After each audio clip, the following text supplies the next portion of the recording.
Good morning, everyone. It's Thursday, August 16th. We're going to start today's show with your thoughts on gun violence in this country and what should be done about it. You've read the headlines about Chicago and heard the president talking about the murder rate in that city. And while the numbers are trending down from recent years, it's not just Chicago, Baltimore, New Orleans, Memphis, and Detroit, among others, dealing with violence. What do all of you think? Should the government step in? Or should federal government step in? Or should state leaders be responsible? Is it more laws that are needed to restrict gun ownership or less? Is it education or community outreach or tougher prison sentences? We want to know what you think.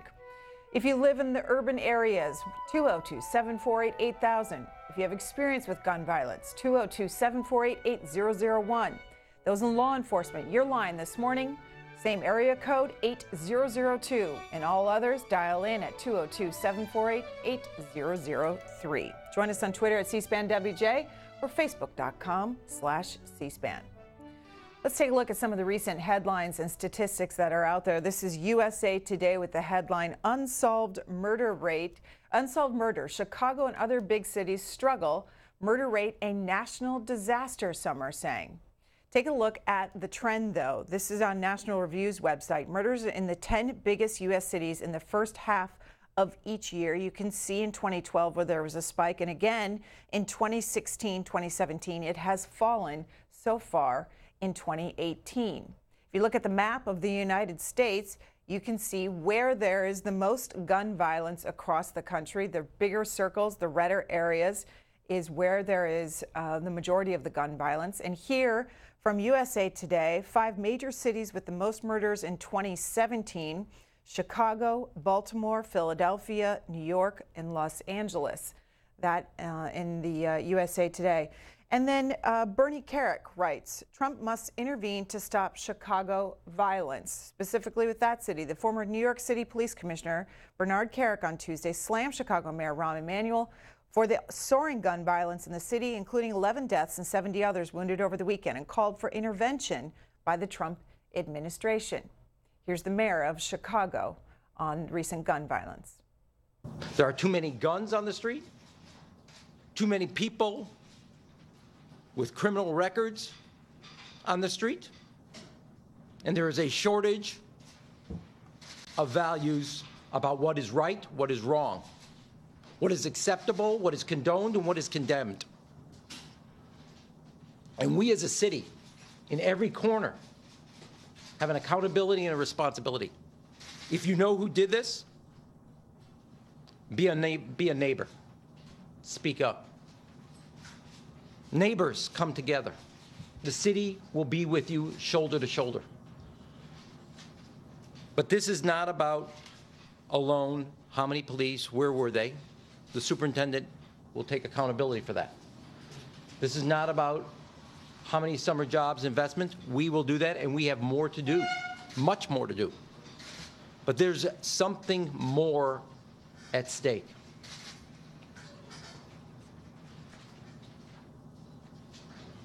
And all of us know that this is not Chicago.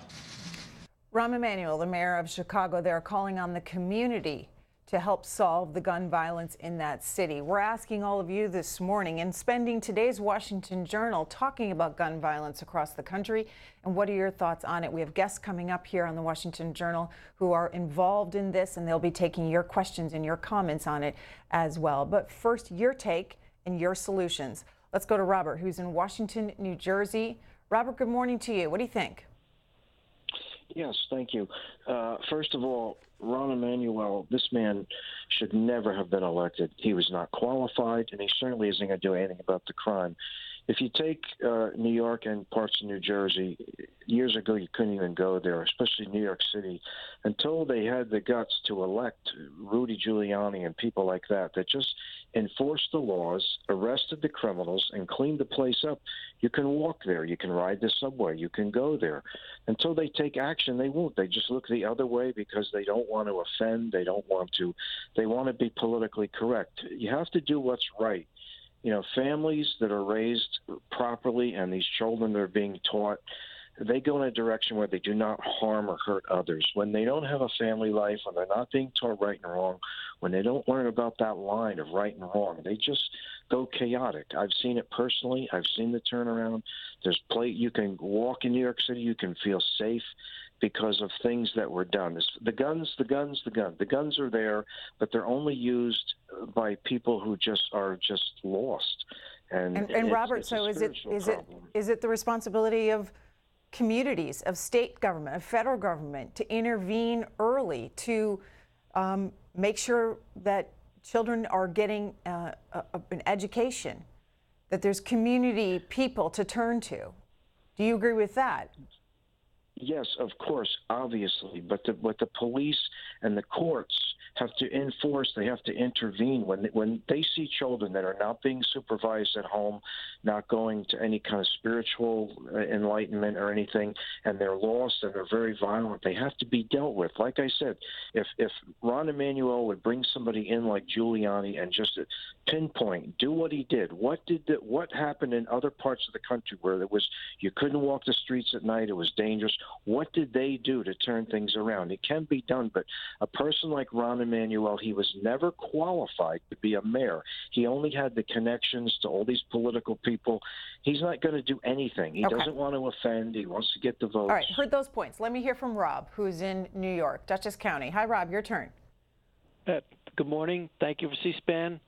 One thing that your man just forgot to say about New York City is that there's a 1-year penalty, prison, for anyone that's caught carrying there's no handguns. There's no guns in New York City. You can't have them. Only the police. But my comment really was going to be about these machine guns, these AR-15, these assault weapons.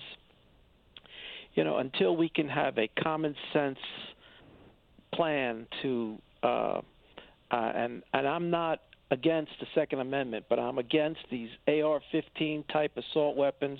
Most police departments across the country don't want citizens to have that kind of military weaponry. And until we can have just a basic common sense discussion, the NRA, everybody got to get in on it, and you got to say, get rid of these military assault weapons. You got to ban them. I'm not saying shotguns. I'm not saying 9mm Glocks. I'm not saying that people shouldn't have their pistols and shotguns and things like this. But these assault weapons have got to go. And if we can't get together on that one simple point and make the legislation, I don't know how we're going to solve this problem starting there. Okay. All right, Rob. Let me throw some ideas out for all of you to think about. This is from Everytown, which is Michael Bloomberg's group. He funds this group to reduce gun violence, mass shootings in this country. And this is a report, Strategies for Reducing Gun Violence. And this is what they came up with. Cities can harness their own data to better understand the specific factors that drive gun violence.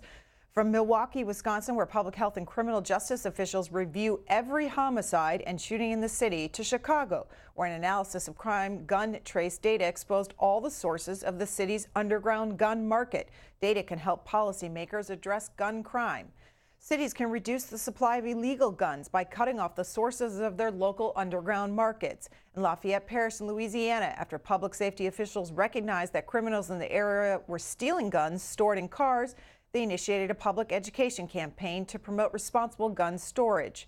Cities can improve public spaces to make it harder for criminals to stash or use firearms. Vacant lots in Philadelphia provided a hiding place for guns, so city partnerships transformed the lots into green spaces. Cities can adopt measures to improve investigation of gun crimes and leave fewer gun crimes unsolved. And cities can help break the cycle of violence and retaliation by running programs that focus on the places and the people most likely to be affected. And that is something that we will focus on coming up here on the Washington Journal when we talk with Marcus McAllister. He's with the group Cure Violence, a national trainer with that group, formerly incarcerated and now working in the inner cities to do what Everytown just said right there, try to break the cycle of violence and retaliation by running programs that focus on the places and people. Cities can offer positive alternatives to at-risk individuals before they fall into patterns of violence. And because fatal domestic violence accounts for as many as 1 in 6 homicides in some cities, city leaders can also ensure that dangerous domestic abusers do not have illegal access to guns. That's from Everytown. We also have Heritage, and they have their own report. Here are 8 stubborn facts on gun violence in America. Violent crime is down, has been on the decline for decades. The principal public safety concerns with respect to guns are suicides and illegally owned handguns. A small number of factors significantly increase the likelihood that a person will be a victim, and gun-related murders are carried out by a predictable pool of people. Higher rates of gun ownership are not associated with higher rates of violent crime, and there is no clear relationship between strict gun control legislation and homicide and violent crime rates. Legally owned firearms are used for lawful purposes much more often than they are used to commit crimes or suicide. And they finally say concealed carry permit holders are not the problem, but they may be part of the solution. So what do all of you think? Joanna in Chicago. Joanna, welcome to the conversation. Go ahead. Hi, yeah. I had recently had this conversation with some of the pastors here in Chicago. I worked with at-risk youth for almost 20 years in this city. I work currently in South Lawndale, which is like the hotbed currently for most of the murders here. Yeah. My question to Rahm Emanuel was that I understand that, and I'm not a racist. I work for all youth, but I understand that he don't want to take funding for sanctuary, because of, President Trump's stance on sanctuary cities, and he wants to make this an open area for people who are running, and they're running from their, other countries based on the violence and them being refugees and things of that nature. However, what do we consider the people that are trapped in their homes that I currently advocate for, the grandmothers, the people who have homes that have been there 20, 30, 40 years in these communities? Are they not also susceptible to the violence, and they have no place to flee? So I'm trying to figure out which group is he considering more of a priority. Is he considering the people who are running from other countries who are in these areas, or is he consider? Which one is he? What is Joanna, the delineation? What do these grandmothers, the people that you work with, what do they tell you about? What do they want done? I work for this is what they want done. They can't come out for a barbecue because they've been gunned down. They're not solving the murders. I work for at-risk youth who I know for a fact who receive guns from. South Lawndale is right near Pilsen in Chicago, where this 26th Street is second only to the Magnificent Mile for the amount of money that they make. 26th Street is a largely Hispanic area there. Rahm Emanuel knows that most of these guns, most of the violence is where it's coming from. And a lot of it is coming from, that turnpike from Mexico to Chicago. The South Lawndale community is right there where most of the violence is.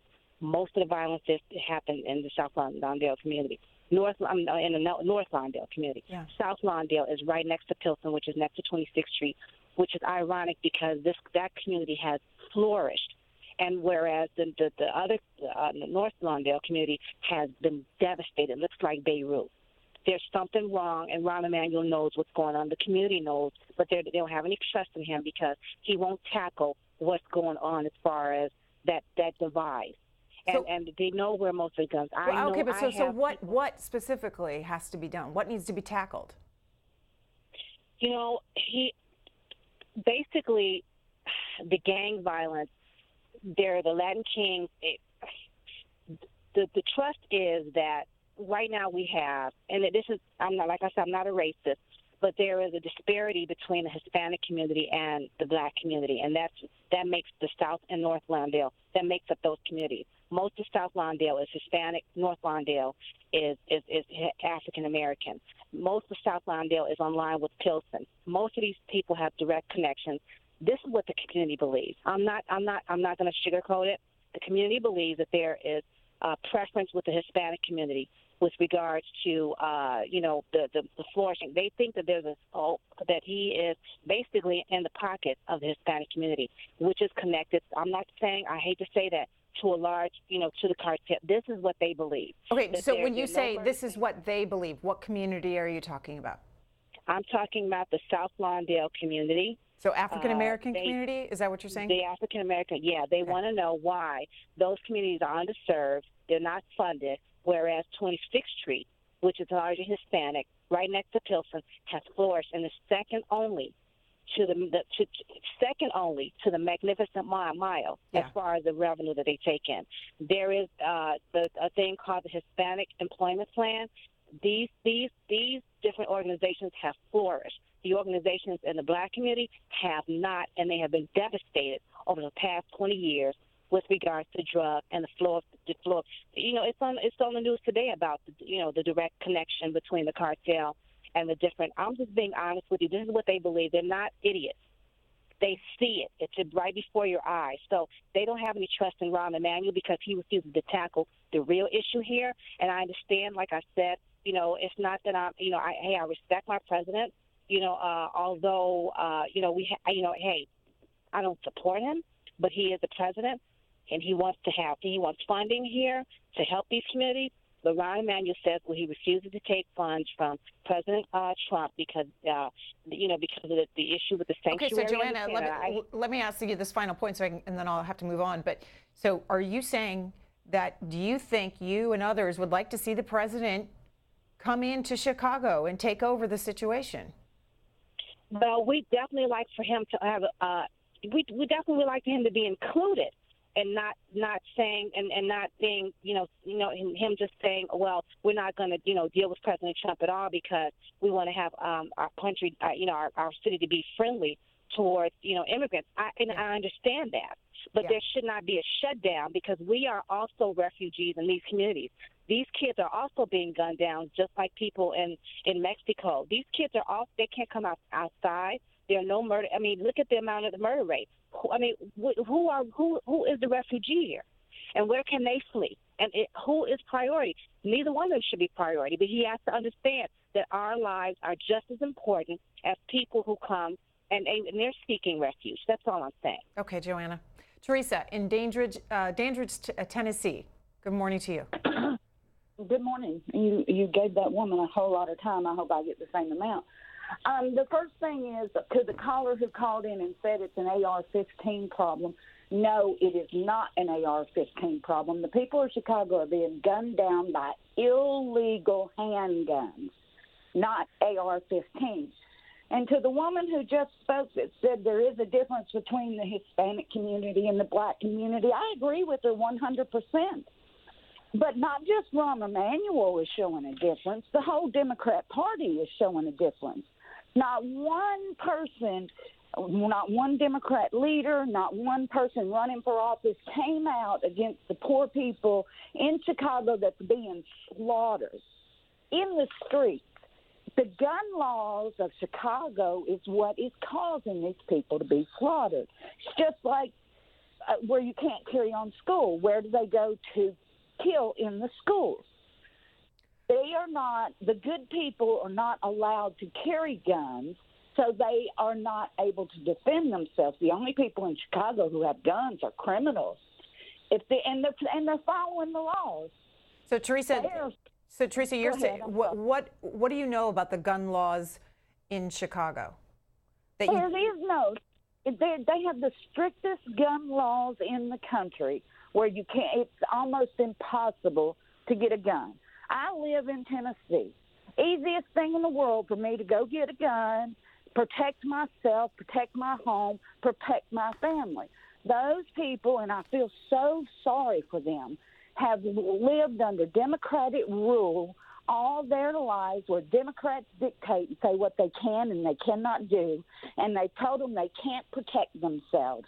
They can't carry a gun. It's racism. The Democrat Party has used racism against their own black people that vote for them and said, no, you are not allowed to protect your family or your home or your children. No. Okay, Teresa, let's go to Jim, who's in Clarksburg, West Virginia. Hi, Jim. Hi, Greta. Good morning. Morning. That last caller, she's in Tennessee, and she knows everything that's going on in Chicago. That's a typical Republican Fox News Trump watcher. And speaking of Trump, he comes to West Virginia a whole lot. And none of the coal mining jobs have came back. My dad retired from Consol after 34 years and was turned down for black lung by the Supreme Court that's down there in Charleston right now, the ones that's buying couches and stuff for like $35,000. He said that's probably where his black lung money went. As far as guns, I don't think we can do anything about them. There's too many. It's funny that Republicans keep bringing up immigrants. That's the problem. That's what they say. I have more of a fear of any Trump supporter than I do, any immigrant. And if you start off any kind of sentence saying, I'm not a racist, but you're a racist. One other thing. Well, Jim, can I ask you what, if we're never going to be able to deal with the amount of guns, then what is the solution to prevent the violence? Well, I wish I had the answer. I mean, Congress can't do anything. Why not? I mean, what have they done? I mean, the only thing that's constantly on the news is Donald Trump. He's taken over everything. MSNBC, CNN. I don't watch Fox News because I'm not crazy. Congress can't do anything. They're still talking about Hillary Clinton's emails. Okay. All right, Jim. Following up on that previous caller about Chicago's gun laws not working, NPR, Sarah Sanders has said the same thing. Some conservatives have said the same thing. NPR did a fact check on it, and they say it's also true, high crime and tough gun laws. It's also true that there were more than 4,000 shooting victims in Chicago in 2016. It's also true that Chicago has suffered a massive amount of gun crime recently. And in 2016, homicides in Chicago sharply rose, mostly as a result of gun homicides. Gun homicides in the city rose by 61% between 2015 and 2016. It is true that Illinois has tougher gun laws than many other states. The state is one of the 7 that requires licenses or permits to buy any firearm, and it's one of 5 that requires waiting periods for buying any firearm. The Law Center to Prevent Gun Violence, which tracks gun laws nationwide, has given the state a B+ for its gun laws. Chicago itself has some tough laws. There's an assault weapons ban in Cook County, for example. But it's not true that Chicago has the strictest gun laws in the country. At one point, it did have much tougher laws. It had banned handguns in the city limits, but a 2008 Supreme Court ruling declared that ban unconstitutional. And a 2010 ruling reaffirmed that. The city also has had a gun registry program since 1968, but ended it in 2013 when the state passed a law allowing the concealed carry of weapons. The center has given, the staff attorney at the Law Center to Prevent Gun Violence has given California an A rating and ranks it #1 in terms of the tightness of its gun laws. California bans the open carry of guns and requires background checks on private arms sales, among other things. State lines don't stop guns. It's important to remember here that Chicago is very close to 2 states that have relatively weak gun laws, Wisconsin and Indiana. So while it's easy to pick on Chicago for its ugly statistics, says one expert, taking bordering states into account weakens this gun advocacy talking point. Let's go to Connie, who's in Chicago. Connie, what's it like where you live? It's really scary, Greta. I live in one of the hot spots. I live in Inglewood, and although the block that I live on in the immediate vicinity is not as troublesome, just over this past weekend, there were a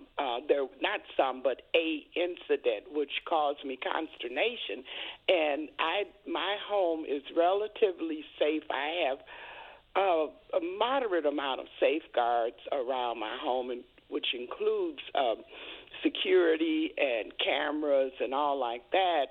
But the thing of it is that, just day before yesterday, I heard of 2 grandmothers. They got shot sitting in their homes. One lady was sitting on her sofa. A bullet came through the window and killed her. Another lady was sitting in her home, and same thing happened to her. She was 82 years old, but she survived. And what is so troublesome, all of these shootings that occur in these so-called hot spots, Inglewood, on the south side and Lawndale on the west side. These things occur, but there's the end result is always the same. They tell you no one is in custody yet. When these shootings, if any, occur in the white neighborhood, they immediately catch the suspect. And then Rahm Emanuel, he is very has been a poor mayor in my view. He is sucking up to the Latinos, hoping to get their vote, whereby it will not be necessary for him to get the black vote, because he knows that the black vote is a stronghold here in Chicago. He has been totally indifferent to the black community insofar as infrastructure improvements. He's taken what they call TIF funds from the black wards and has invested and put it into the downtown area and the near north side. He's pouring millions of dollars in those areas, but in our communities, he's doing nothing. We have got to get rid of Rahm Emanuel. He is the problem. He is not a solution.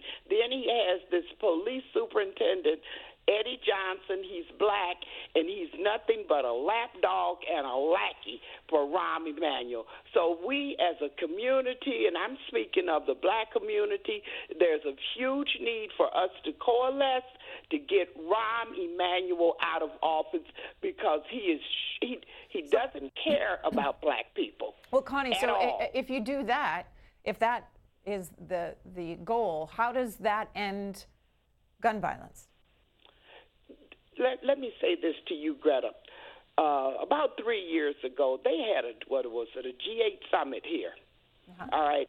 We had the influx of all these foreign leaders coming to Chicago, and they safeguarded the area where they had their summit, and not one hair on their heads was tinged, not even by the sunlight. Now, if they can protect those people, why can't they protect the residents of our city? There is a solution. Rahm Emanuel, I feel, while he's still sitting there enjoying the luxury of the 5th floor City Hall, needs to pull together with the state, with Bruce Rauner, and other so-called leaders in this city to come up with a viable solution. So the man doesn't care. Okay. Connie there in Chicago. Damon in Waldorf, Maryland. Hi, Damon. How you doing? Good morning. Good morning. I see the problem is a lot of different things going on. Number one, nobody ever talks about all the cameras in Chicago, and they can't find anybody who committed these murders. Number two, a lot of these murders happen on the weekends or on holidays. But how is it that people who live in Chicago, they're there all the time? Murders only happen on weekends in Chicago and holidays, or a lot of them happen on weekends and holidays. A lot of people are saying that it's people from outside groups are coming into Chicago and shooting people. Like that first lady or the second lady who's talking about the Mexican mafia. That's what a lot of people are saying. Now, I don't live in Chicago. I have family that used to live in Chicago and they moved. I'm originally from Gary, Indiana, and which is really right next door. Yeah. And people used to come to Indiana and buy guns that live in Chicago, and it's just a walk in the store and you can buy a gun, boom, and come right out. So nobody ever talks about that. Thousands and thousands of cameras in Chicago, and not one of these murderers are caught. Okay. All right, Damon. Heard your point. In other news this morning, and then we'll get back to more of your phone calls, more on this conversation with all of you. As many of you know, the president yesterday revoked the security clearance for the former CIA director, John Brennan. The headline in the Wall Street Journal, Trump revokes ex-spy chief's clearance. This is what the press secretary, Sarah Sanders, had to say at the top of her briefing yesterday about why the security clearance was being revoked. Mr. Brennan has a history that calls into question his objectivity and credibility. In 2014, for example, he denied to Congress that CIA officials under his supervision had improperly accessed the computer files of congressional staffers. He told the Council of Foreign Relations that the CIA would never do such a thing. The CIA's Inspector General, however, contradicted Mr. Brennan directly, concluding unequivocally that agency officials had indeed improperly accessed congressional staffers' files. More recently, Mr. Brennan told Congress that the intelligence community did not make use of the so-called Steele dossier in an assessment regarding the 2016 election, an assertion contradicted by at least 2 other senior officials in the intelligence community and all of the facts. Additionally, Mr. Brennan has recently leveraged his status as a former high-ranking official with access to highly sensitive information to make a series of unfounded and outrageous allegations, wild outbursts on the internet and television about this administration. Mr. Brennan's lying and recent conduct, characterized by increasingly frenzied commentary, is wholly inconsistent with access to the nation's most closely held secrets and facilities, the very aim of our adversaries, which is to sow division and chaos. After this briefing yesterday, the president sat down with the Wall Street Journal. 2 reporters, Peter Nicholson and Michael Bender, their front page story. They write, President Trump drew a direct connection between the special counsel investigation into alleged Russian interference in the 2016 election and his decision to revoke the security clearance of Mr. Brennan and review the clearances of several other former officials. In an interview Wednesday, Mr. Trump cited Mr. Brennan as among those he held responsible for the investigation, which also is looking into whether there was collusion between the Trump campaign and the Kremlin. Mr. Trump has denied collusion and Russia has denied interfering. Mr. Brennan was director of the CIA in the Democratic administration of former President Obama, and one of those who presented evidence to Mr. Trump shortly, it says, before his inauguration, that Russia had interfered in the 2016 election. The story continues. A quote from the president, I call it the rigged witch hunt. It is a sham, Mr. Trump said in an interview, and these people led it. He added, so I think it's something that had to be done. Mr. Brennan, who since leaving office has become a frequent critic of the Republican president, in a tweet had this to say.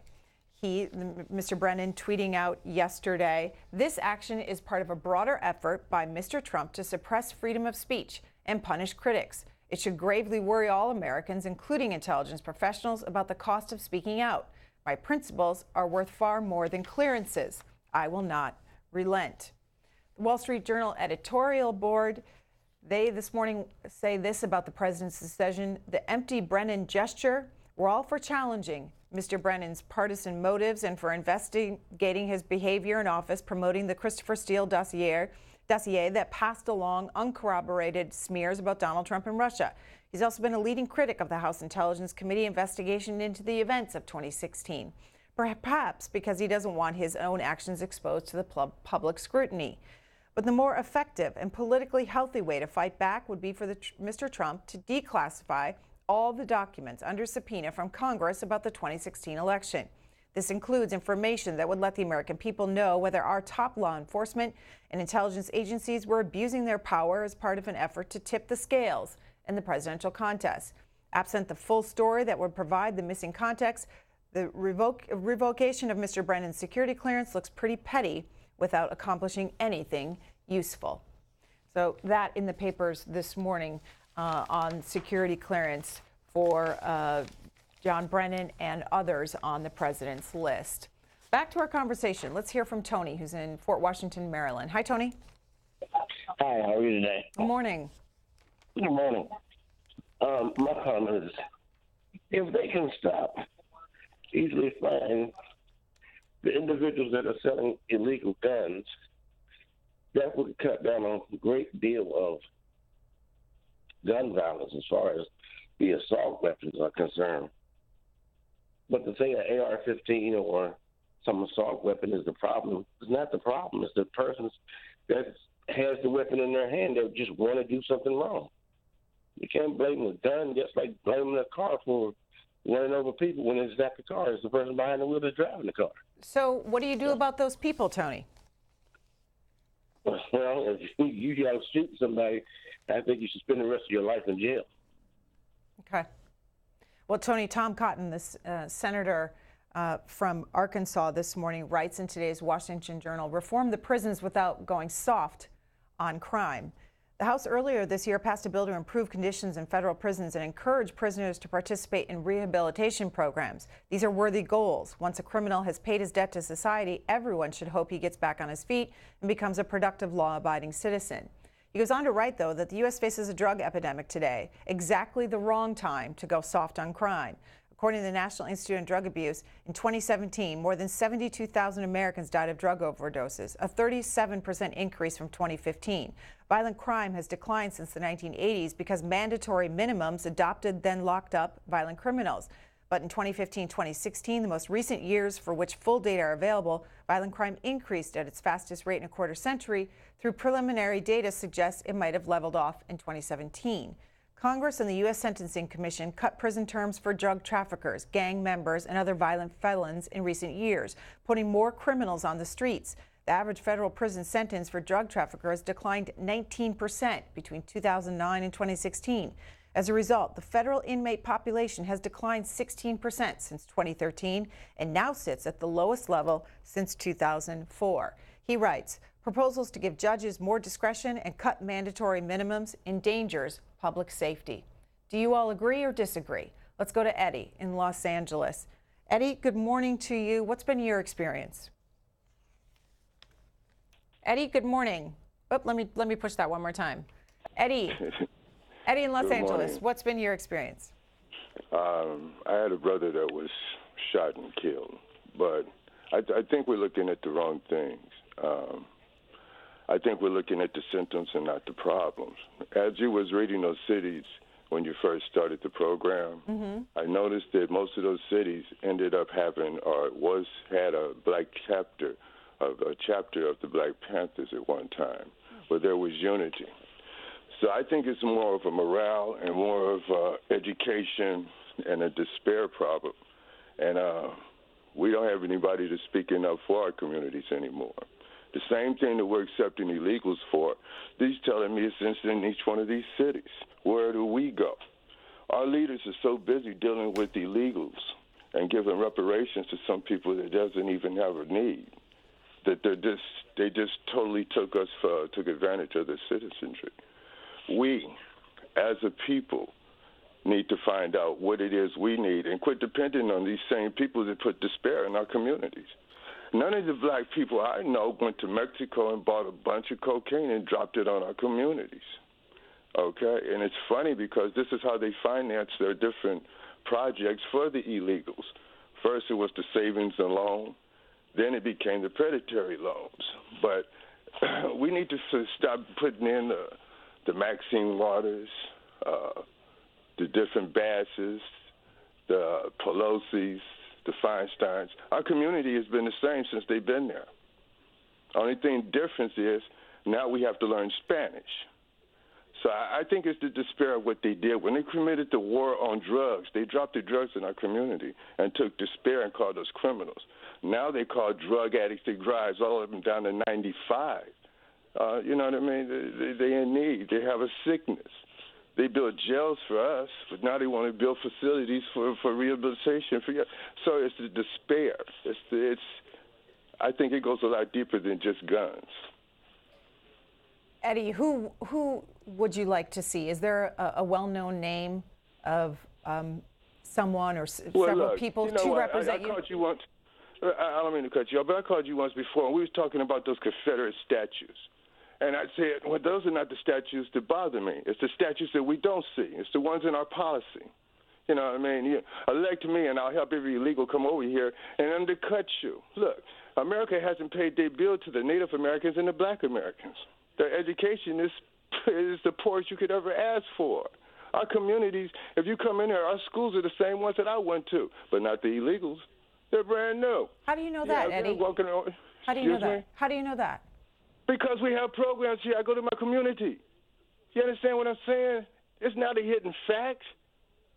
Look, our government is the largest employer of illegals. They do it through subcontracting. Well, so they take our taxes to hire people against us. And Eddie, and I say it against us because you have a set rate, and these people come in and they cut you. See, you're talking about a bunch of jobs created, but it's soft slavery because you got to work 5 jobs to get a decent living. And Eddie, living in Los Angeles, and your proximity to Mexico, I mean, do you believe every Hispanic person is illegal? Let me tell you something.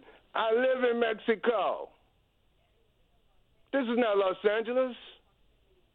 Is it, Eddie, is it racism, though, to think that every Hispanic person in Los Angeles is illegal? That they're not? No, I didn't say that. Okay. So now you're trying to put words in my mouth. No, I'm trying to clarify. What I'm telling you is the Democratic Party has changed their whole philosophy from you don't hear now one of what our needs are in this community anymore. They don't even talk about black needs and black community. You act like we made it. We overcome. You understand? The battle is on. As soon as they said war on drugs, they started putting our kids in jail. But they want to bring these other kids. Let me tell you something. If a black person was to take a child across the desert, they would have them arrested for child abuse, child endangerment. You understand what I'm saying? Okay. See, that's despair because we understand that there's difference. You know what I mean? So the guns just bring out the anger because there's only 5 cents in the community and everybody's trying to bid for that 5 cents. This country is making more money in the stock markets and they're making record money in the corporations and you can't get a decent wage. Come on, man. Okay. Eddie. And I'm a veteran. I fought for this. You understand what I'm saying? Vietnam era. Heard your points, Eddie. Heard your points. Yep. We'll go to Paul, who's in Portville, New York. Paul, your turn. Hello. Morning. A lot of different subjects being discussed there, and hello. Yeah, we're listening, Paul. And. Okay, I just you have a little delay from the TV to the phone. Yeah, just listen through your phone. Good morning. Well, first of all, there's a lot of subjects being discussed there, and on the gun control issue, gun control is really just has to be controlled by the people who own the guns. I'm in New York, and you have to go through an extensive process to own a handgun, and every one of them is registered. If you do it legally, you have a waiting period. It takes at least 4 to 6 months even to get your permit. And I've been in ex-law enforcement, and I know and I've seen things happening, but I have children, and I have grandchildren, and my grandchildren are getting to the point right now where they want to get interested in the shooting sports and hunting, and before they even touch a handgun or any kind of gun, safety is the biggest thing that has to be instructed to them. And the biggest thing that I see is when you go into probably more than 50% of the houses these days, all the games that these kids are playing at this young ages are destructive. They're killing people. They're jumping over. They're shooting tanks. They're blowing up buildings and everything. And I always listen to Dr. Phil, and he says, you know, during this age frame that the development of a child's mind is still in stages that, absorbent. I think by watching all that violence and getting involved with that and participating in that lessens the effect in the real world. It almost like trains them to not know what's reality and what isn't in some aspects. But that's another point. And I'm glad that you went over the opiate overdoses last year. Yeah. 72,000, more than Vietnam. And we lost a child last June of a drug overdose with the fentanyl. And it's just like, domino effect, everybody. Now, if you see how many people are dying from this overdose, I bet you everyone who had sold them drugs has a firearm of some kind. And I concealed carry 24/7. My wife carries concealed 24/7. I'm not going to be a victim. I'm not going to have my children be a victim. I need some protection because it's too large of a cure for the policemen to respond to. The only thing that people can do is try to minimize when some individual decides to run out with a gun and do something because of whatever's in his head, whatever happened to him, however he was brought up in his life, or whatever problems he has, either mental or physical or emotional or being on drugs or whatever. Right. They're not going to have an effect on my life. I just traveled. Okay, Paul, I'm going to leave it. I'm going to leave it at that point and get in some other calls. We're going to continue with the conversation here until the top of the hour, but also want to touch on what editorial boards are doing across the country. 350 news outlets from around the country have joined the Boston Globe in their effort to support a free press. Enemy of no one is the hashtag.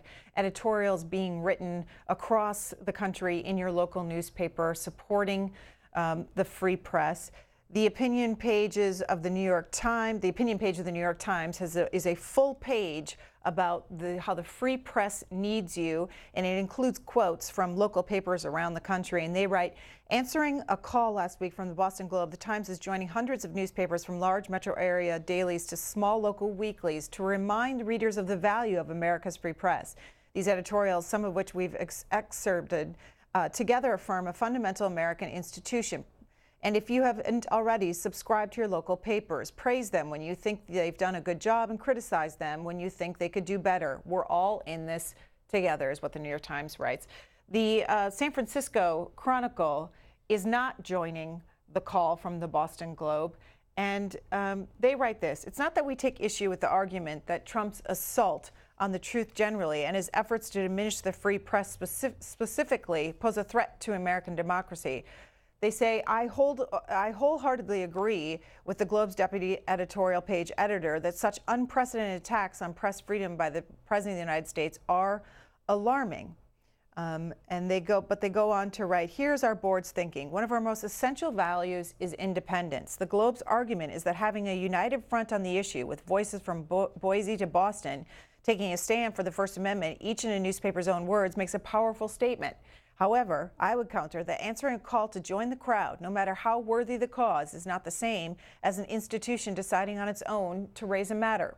Our decision might have been different had we not weighed in so often on Trump's myriad moves to undermine journalism, from calling us enemies of the American people to invoking the term fake news against real news, to denying access to reporters who dare do their jobs, to slapping tariffs on newsprint, to requesting the prosecution of reporters who reveal classified information. The list goes on. It's worth pausing to note the role of the editorial board. At the Chronicle, as with most American newspapers, the position on the unsigned pieces on the editorial page reflect the consensus of a board that includes the publisher and the editors and writers in the opinion department. That operation is kept separate from the news side, where editors and reporters make their judgments without regard to the newspaper's editorial positions. This includes the endorsements we make in elections.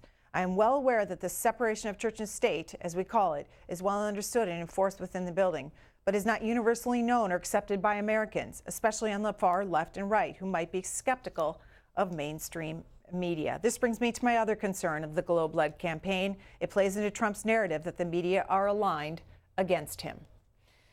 So that is from the San Francisco Chronicle, and you can see probably in some of your local paper, the editorial board, and you can look in your local paper to see if they joined in on this effort. 350 outlets across the country. Patty Davis also writing about this in the opinion pages of the Washington Post. My father would have never stood for this, she writes about Ronald Reagan. Those of us who are horrified by the vilification of the news media, those of us who cringe in the sight of angry mobs jeering at the cordoned-off journalists at Trump rallies, far outnumber those who are swept up by this ugly passion. We are still in the majority, but if we are silent, if we don't speak up, if we don't raise our voices and say, this is not America, it won't matter that we are in the majority. Silence didn't create this country. Brazen, unwavering commitment did, and one of those commitments was to a free press, one not controlled or hampered by a demagogue who has a good day only when he's being flattered.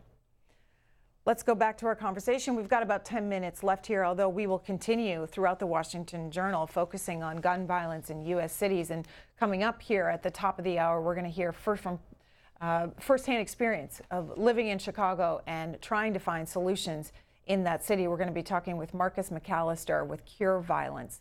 Let's hear from Lonzo first, who's in Long Beach, California. Hi, Lonzo. Good morning. Good morning. Go ahead. Hi. Good morning.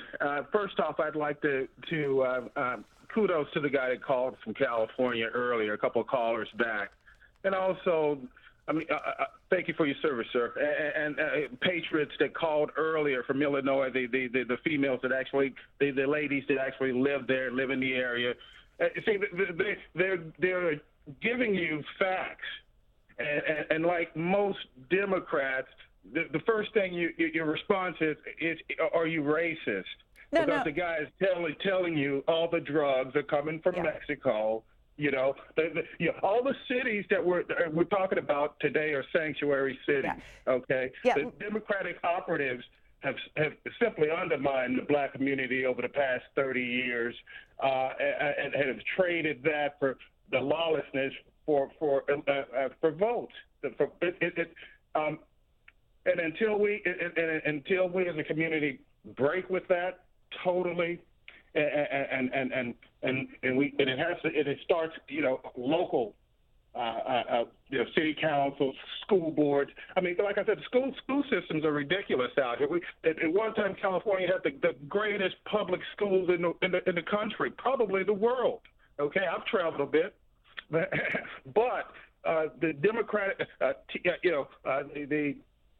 the Democratic operatives that control, the school districts, local.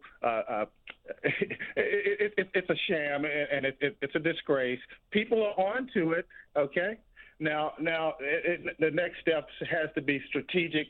We have to, and we have to call and stand these politicians against the wall. Exactly. Maxine Waters, all of these people, these shrills who have sold out their communities for over the past 25, 30 years. Yeah, enough of that. Okay. Enough of that. It's serious out here. It's very serious. And see, it's easy to put a black face on it. People, you sleep better at night. You're used to that. You're comfortable with that. You know what I mean? But everybody knows the plugs, where the drugs are coming from, 35, 75 up to Texas, man, it's ridiculous. Houston, Dallas, you name it. And until we stand our politicians up, African American, whoever who is taking an oath to first off to just to honor the Constitution. I mean, when you talk about the president, I'm a registered independent, but Donald Trump is our president. There's been no other time in this country's history where we've had this type of wow, man. We're serious times here, and either we want to address that or not. And specifically, I'm talking to my community because see, we're onto it. Okay. Okay. Heard your point. Heard your point. We'll go to Jared, who's in Ponsford, Minnesota. Jared? Hi. Yeah, I got just a quick second. I got to go to work now. I was listening to all these uneducated black people who want to call well, how do you know that? Illegals. Jared, how do you know that? Let's see. California was Mexico before the white Christians committed genocide and took their land from Native Americans from the Mexico. And Mexico's, they've been here for 16,000 years. They're Native Americans. All they do is speak Spanish. That's the only difference. So, and who's the people who commit the most genocide? Let's see, Hitler, white, Stalin, white, Columbus, white, our American presidents who still are committing genocide and selling bombs that are committing genocide, white. Who's the next people? Black people. Well, how do you... Why do black people shoot people? Because they stepped on their shoe, they looked at them Okay, wrong. Jared, you're making a gross generalization. We'll go to Steve, Robertsville, Missouri. Hey, thanks, Greta, for taking my call. I'd like to make a comment and then try to give a solution. I had a barbecue about 15 years ago at my house, and I had a neighbor come over. He got drunk. He sexually assaulted my girlfriend in my house. I got him on the porch, just told him to leave. He attacked me on my porch. I went inside, got a shotgun. It wasn't loaded, and I poked him with the shotgun, made him leave. He went home, cried to the police. They come out, arrested me for 2 felonies, unlawful use of a weapon, and domestic assault. Okay, so I got it reduced to a misdemeanor, and then all that cost me thousands of dollars. But, that's my experience with defending my house. So I'm not against guns or anything like that. I don't think that people should be carrying guns around with them, though, except law enforcement unless you're trained. And my solution for these mass murders and these mass shootings is a swift 90 days execution. The punk in Florida that shot up that school, he was sitting there in jail laughing about it, and that just broke my heart. And he's going to sit in jail for 20 years and laugh about it, and I think they ought to execute him. All right, and, Steve, I'm going to leave it there. We're going to a couple of headlines here before we close out the conversation. Washington Times, customer requests send cake baker back to court. The Christian baker who fought in the Supreme Court to preserve his right to refuse to make cakes for same-sex weddings says he is now the target of harassment by Colorado and some of its more mischievous residents who have made a crusade out of trying to force him to bake cakes that are offensive to him. One requester demanded that Jack Phillips bake a cake for Satan, complete with a working sex toy. Another request involved a cake that was blue on the outside and pink on the inside, which wasn't a problem until the caller said it was meant to commemorate her transition from male to female. Just weeks after the Supreme Court ruled that Colorado bungled its case against Mr. Phillips over the same-sex wedding cake and found the state showed hostility to his religious beliefs. So that in the Washington Times this morning. And then also the defense rests in the Paul Manafort case. During closing arguments, Manafort's lawyers said the special counsel's office had gone on a fishing expedition to find evidence of financial crimes. Nobody came forward to say we're concerned about what we're seeing here, not until the special counsel showed up and started asking questions. And then the lawyer said that the special counsel cobbled together information to stack up the counts against Manafort and overwhelm the jury. Prosecutors say Manafort failed to pay taxes on $15 million from 2010 to 2014, money that was in overseas bank accounts that Manafort, now 69, kept hidden from his accountants and the IRS. He earned that money working as a consultant for Ukraine's then president. And amid massive street protests causing Manafort's income to dry up when Yanukovych, the then Ukraine's president, fled office. So the jury begins deliberations today in that case. And then this headline, Unite the Right, the counter protest that happened in D.C. on Sunday cost $2.6 million. The District of Columbia is going to be asking the federal government for reimbursement for that cost. Unite the Right and the counter protest tally at $2.6 million. We'll go to Christopher, who's in Oklahoma. Hi, Christopher. A couple minutes left here, and then we'll continue the conversation with guests coming up here. Go ahead. How are you? Morning. You have some wild callers this morning. Okay, I look at violence as being, kind of a complex, abstract thing. So it's always going to be difficult to come up with, simple, concrete solutions to something that, that complex. But there's evidence that shows that if you manage discomfort in a society, and the way we've evolved, our primal instinct to lash out to survive,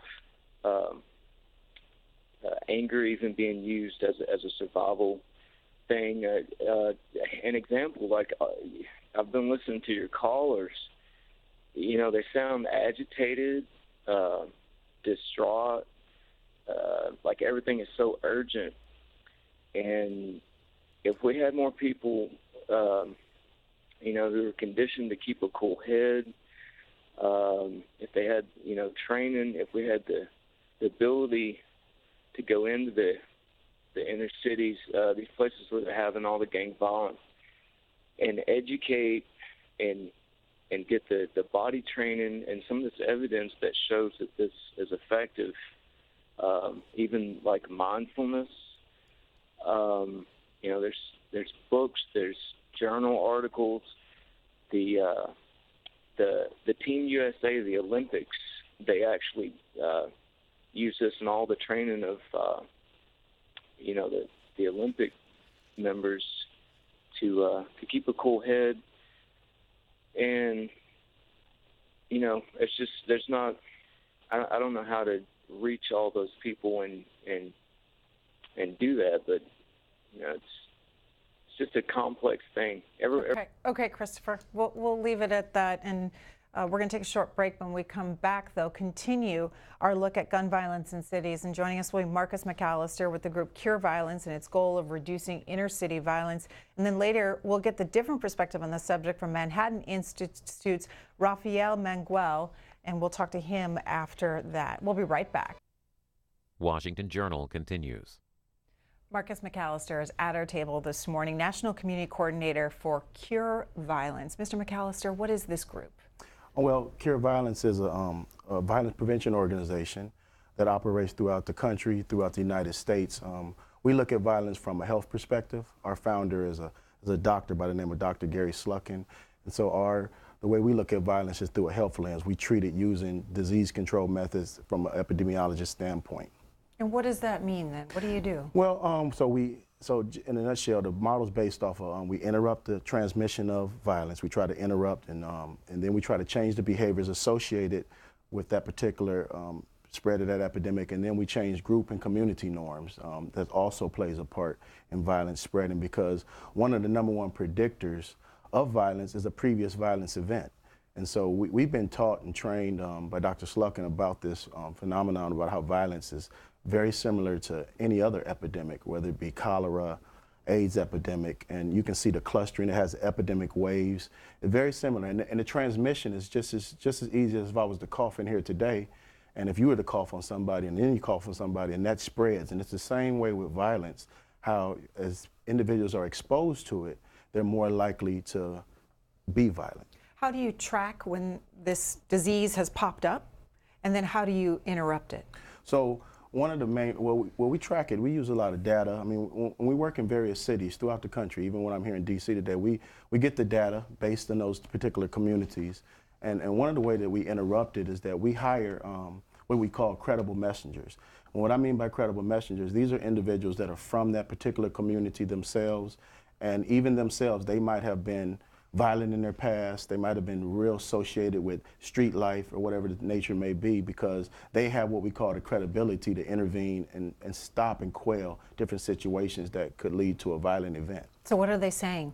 Wow, I mean, they're using their influence. I mean, they're saying a variety of things. I mean, they're using their individual street smarts or just what they've been through, you know, trying to talk somebody down. I mean, violence is going on for a variety of reasons. And I know it sounds simple as talking, but it is talking to individuals and talking them down, but it has to be the right individual talking them down. I mean, you have to have something that the young people are going to say, okay, he or she has been through that, so I could see they know what they're talking about. And, you know, like, so I give you an example. So a situation, you know, a lot of violence throughout the country is happening over things that happen on social media. You know, it starts on social media, and then, you know, it leads to the streets. And so if our guys know who's having these beefs and stuff, they'll go to the individuals that they know and have these relationships and tell them it's not worth it, talk them down. And sometimes just out of respect, they'll say, okay, I'll give it a pass because you're asking me to. And it becomes, you know, a thing where they stop that one event. And then a culture is developed, because now we're showing that it's cool not to be shooting and killing in the neighborhoods that we service, because the people that's saying it, they, you know, they're individuals that these kids might have looked up to, or they know that they in their past might have been out there doing the same thing. So, you know, if they can change, then you can change. So we become the message that we bring. You interrupt it, and then what's next? So we interrupt it, and so then our job is to make sure that there's no spread on the outside, no retaliations or anything of that nature, by using our intel. You know, we make phone calls, we hit the streets, we canvass, we pass out pub ed. We're kind of just putting that message out there. We have what you call violence interrupters, and we have what you have outreach workers. And so our outreach workers are dealing with individuals on a regular basis, just like any other caseworker, social worker. They're doing home visits, they're doing phone calls, they're checking on an individual, they're helping them try to have different services that they may need, wraparound services, jobs, you know, helping them get, you know, assessing them and just helping them to make their life better. And then we have violence interrupters who basically are keeping their ear to the street to stop an epidemic from getting out of proportion. A simple thing as a guy's coming home from jail, and we know if he comes home from jail, he's gonna be coming back to his neighborhood. Maybe it's something that we know that can trigger him to get back into something. So we try to get in front of things so we can stop violence in the front end as well as the after effects. And you are here in D.C. doing training, but you are based in Chicago. Yes, based in Chicago is our headquarters, but we have sites all over the country. And I'm here in D.C. because we're launching a site here in D.C. It's going to be called Cure the Streets D.C. I've been training with the team all week. It's a phenomenal team. I think they're going to do great work. They're going to be working in the 5th Ward and also the 8th Ward of D.C. And I think they're getting equipped. They're ready to get out there and use their influence to stop situations that could lead and spread to epidemic of violence. Well, I want to show our viewers a documentary you all put together about the work that you do. It features you, and then we'll come back and talk about it on the other side. All right. Oh, wow. Oh, so this is where the first shooting took place? The first one, or this is where the 3 got shot? This one happened last summer. Oh, okay. That's your son? Oh, man, my condolences, brother. He ended up laying right here on the ground. He was 20? He was 20 years, 19? He had 3 months to go in school, and 3 colleges had already accepted. I went upstairs to shave, and 2 minutes later, he was laying on the ground. Oh, wow. When they had the shooting out here yesterday, I was in here cleaning out my son's room, and I had found the letter that he had did in schools, and they wanted to know where were you from, you know, about your neighborhood. I'm from the hood where it's dark outside late nights. You can't walk outside without a gun. Oh my God. I'm from the hood where you look the wrong way, you get jumped or gunned down. No. I'm from North Philly. We were standing in there reading the letter, and then a few minutes later, we heard the shots down the street. All I want is justice, and I'm trying not to have street justice, you know? And just think if it's a parent that's not as strong as him, that's all about vengeance. It is an epidemic. It's like just as spread as the measles and chicken pox across the country right now. Marcus McAllister, how did you come to do this work? Well, wow, I mean, for one, just a tremendous blessing that I've been involved in this work. A little bit about my past, just briefly, you know, I served almost 10 years incarceration myself when I was young. I got incarcerated when I was 18, making a lot of bad decisions, and it cost me 10 years in jail. And so when I came home, having a record and just looking for jobs, I couldn't find a job that I really could fit into or could go forward with. And then I want to say out of nowhere, a lady that I knew came to me and told me about this initiative that was out of Chicago and that was using individuals who had, you know, credibility, had changed their life. I had changed my life, obviously, and I wasn't back into anything, but I knew a lot of people. And so she asked me, she said, why don't you come interview for it? And I did. This was 14 years ago, and I've been working in this organization for 14 years now. It's truly become a career for me. And people that know me, I mean, they root me on because they see that this is something positive that I'm doing. And that's how I came into it. A lady told me about it. I did my research on it.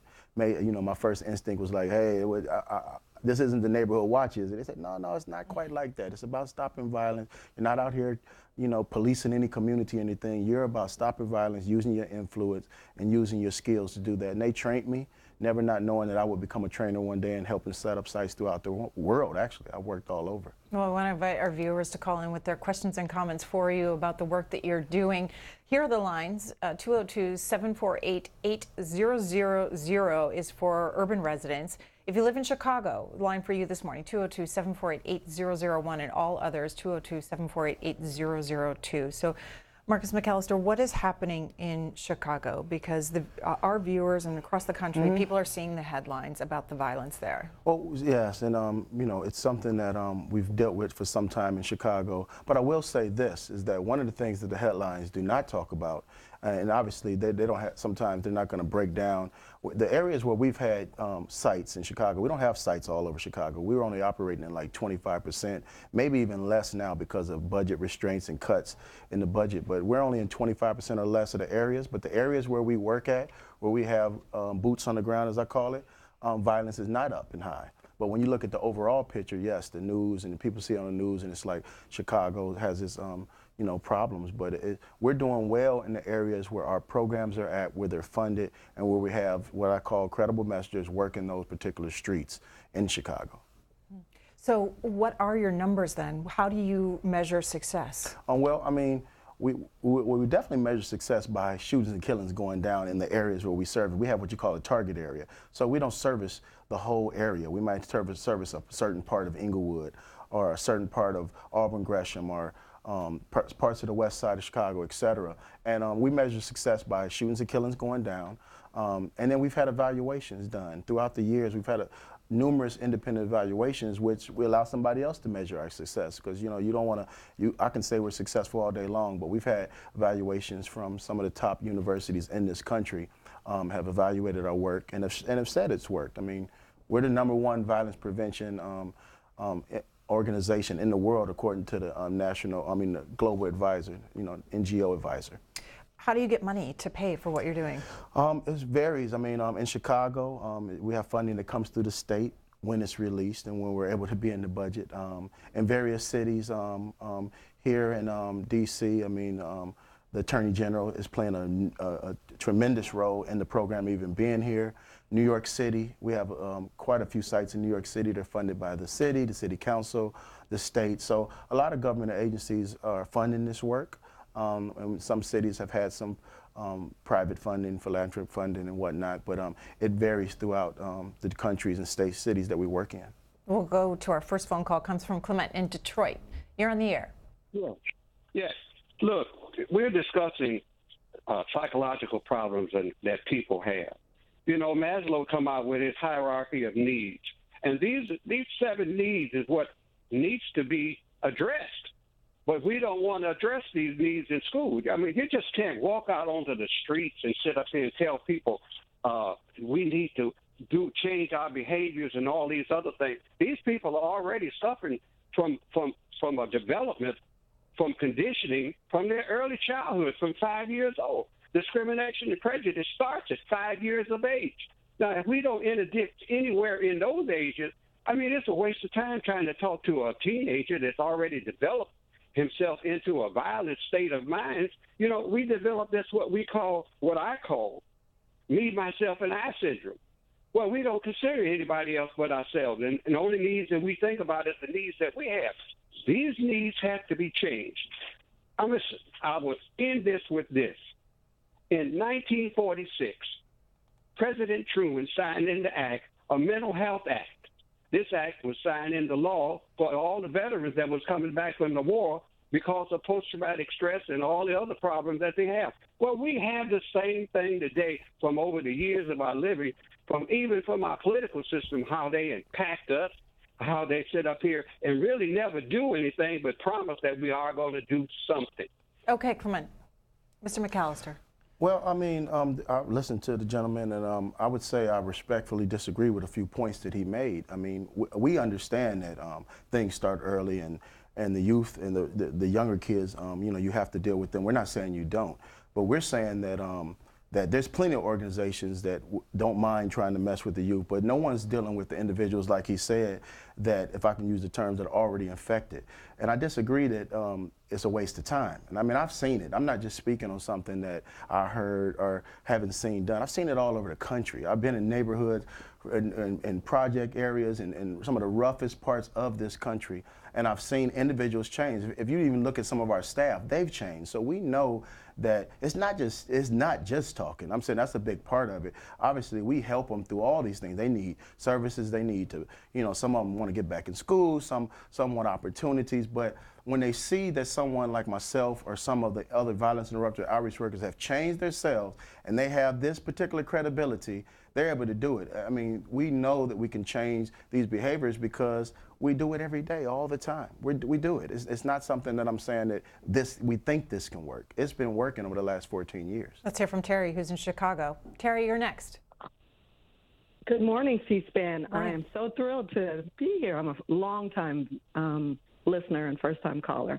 I want to congratulate this gentleman on the work that he's doing in Chicago. I'm truly appreciative of it as we pray daily, all night long, for our young people and their safety.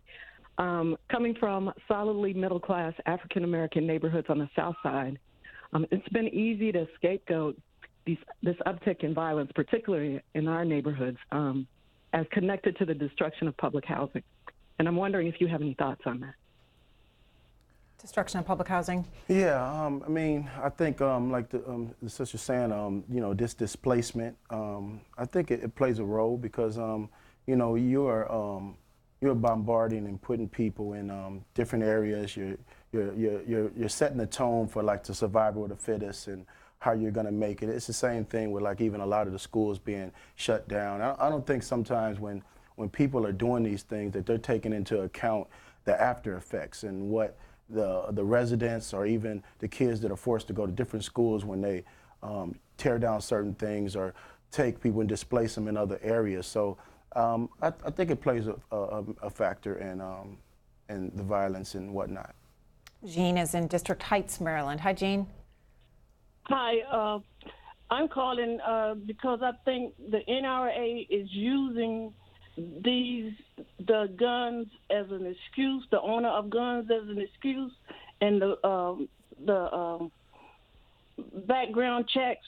Because if you think about it, if a person is going to go out there and shoot up a bunch of people, you don't know that they're coming. So they are willing to sacrifice a certain amount of people just to say that, and then they'll come out and shoot the person that's doing the shooting, but we always lose some people. So I just think the guns just need to be put away with or have the background checks. Okay, Mr. McAllister, what is the situation with guns? How people are getting them in Chicago, and where are they coming from? Well, I mean, you know, at Cure Violence, I mean, we're not naive to the fact that there's a big debate about guns, whether you should have them, whether you shouldn't have them, how they're getting in the neighborhoods. I will say this, that it's too many guns on the streets of Chicago, that's for sure. And the access that sometimes these young people have, I mean, they have some serious artillery on the streets of Chicago. And also there's been years when Chicago has led the country in the amount of guns that we've taken off the street. So that just tells you that the proliferation of guns in our city is quite high. I don't necessarily have a complete answer on the whole gun part of it because our focus truly is on the change in behavior associated with it. So we don't get between the debate whether you should or not. I have my personal beliefs, so I speak on behalf of myself and not so much just Cure Violence. Obviously, I think that if we get rid of some of these guns and these automatic weapons and some of the checks, and I think that just speaking from my intel being in the streets and knowing, I mean, you can go to Indiana and, you know, it's a lot easier to grab something. We're right next to Indiana. Their laws are a little differently when it comes to purchasing guns. And you know, and I know people and some of my viewers know there's been the stories of crates popping up in alleys and whatnot in that nature. So, you know, things happen. I mean, I don't know all the answers and why, but guns do play a part in what's going on in Chicago. Victor is in Washington, D.C. Hi, Victor. Your question or comment here? Victor, are you with us? All right, let me move on to Charles, who's in Fort Collins, Colorado. Hi, Charles. Good morning, Greta. Morning. Yeah, I would like to just comment on the guns. Yeah, Marcus is absolutely correct. Chicago has some very strict gun laws, Illinois. But what these people do is, because of our gun laws, they can go over to Indiana, purchase weapons, and bring them back. It's called the Iron Highway. Just look it up. And that's not just happening in Chicago. That's all over America. And I think the solution to this is if we treated guns, I mean, it's not the guns, it's the people who have the guns. If we treated guns like we did cars, where you buy a gun, you have to take a test, you to make sure and register it, and the gun is registered to you. And if you sell that gun, it is registered to the next person who has a license to own that firearm. That keeps people from going to Indiana, buying lots of guns, and bringing them back into Chicago, and it gives us a way to trace guns, because anybody can get a gun. But Charles, what about the underground market, the black market for guns? Well, Greta, you're never going to cure everything all the time, and there's so many guns in this country. But at least this way, we're making sure that people who own guns, A, know what they are trained in them, and we can't have people going out buying 20 guns, bringing them back into Chicago, and as Marcus said, in crates, and selling them on the streets to these children, then going back to Indiana again, buying more guns and bringing them back. I mean, it's just like marijuana in Colorado here. It's legal here, but heck, you're going to buy it and take it to Kansas. Okay. You're going to take it to Wyoming. All right, heard your point. Marcus McAllister, do you have any thoughts, what you heard there? I mean, the illegal gun versus buying it legally in Indiana. What do you see most of? Well, I mean, as I mentioned, that was something that I feel and things that I saw. It's not so much the reflection of our work and our organization, and that's going on, and I know it's a big topic, but once again, we know that violence and the guns and stuff, it's all about a contagion. It's the activity behind it. And our point with Cure Violence is trying to stop this contagion. We just can't, as an organization, we don't focus just on the gun. We focus on the people, trying to get them to respond differently, how they would, handle situations. Because just because they have the gun doesn't mean they have to act violently with it. So we don't, kind of get all involved in the debate of that, but as right. Isidore in Capitol Heights, Maryland. How you doing there? Okay, I want to talk to him about something about the funding. The funding? I think their funding, the funding. I think their funding structure, just like another organization like Acorn. See, once those funding grants and things like that run out, then the program runs out. I think they should do something like I've seen a couple of other programs do, like thrift stores where they have their own business. They have to be self-sufficient and not really relying on grants and things from the government, because once that hand is cut off, then they cut off. I've seen the same thing happen at Pizzaholics. So the funding thing needs to be straightened out where they could fund their own self. Okay, let's take that point.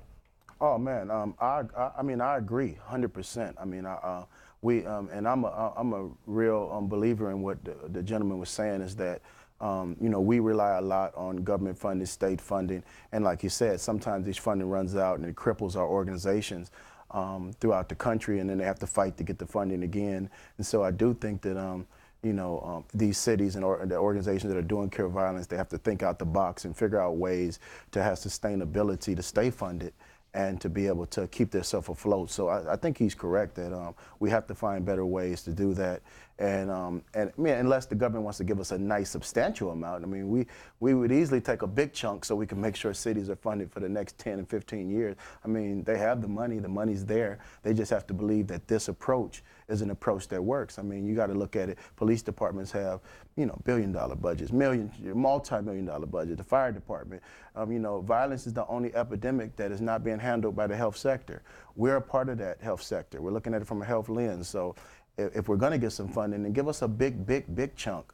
And so we won't have to worry about that for some time, and then we can continue to generate. And as your gentleman said, we'll have time enough to galvanize the community members and stuff, and find ways to sustain ourselves outside of that government money. And Marcus McAllister is our guest here this morning. The group is Cure Violence. He's the National Community Coordinator, and here is their model: assess violence problem and assess the violence problem and community, engage community leaders, identify appropriate community partners, identify appropriate hospital response partners, re-examine the data, hire and train credible workers, and implement the program with technical assistance. Mm-hmm. So you talk about interrupting so that the violence doesn't spread like a disease. How does violence spread?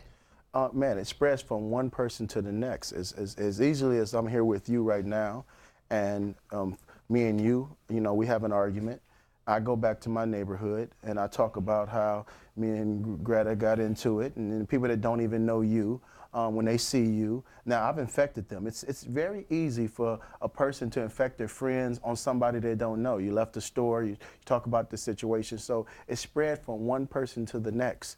And it's spread easily because it's like imposing your will with your friends, and once one incident happens, another one happens. That's why we say epidemic waves, because it starts small.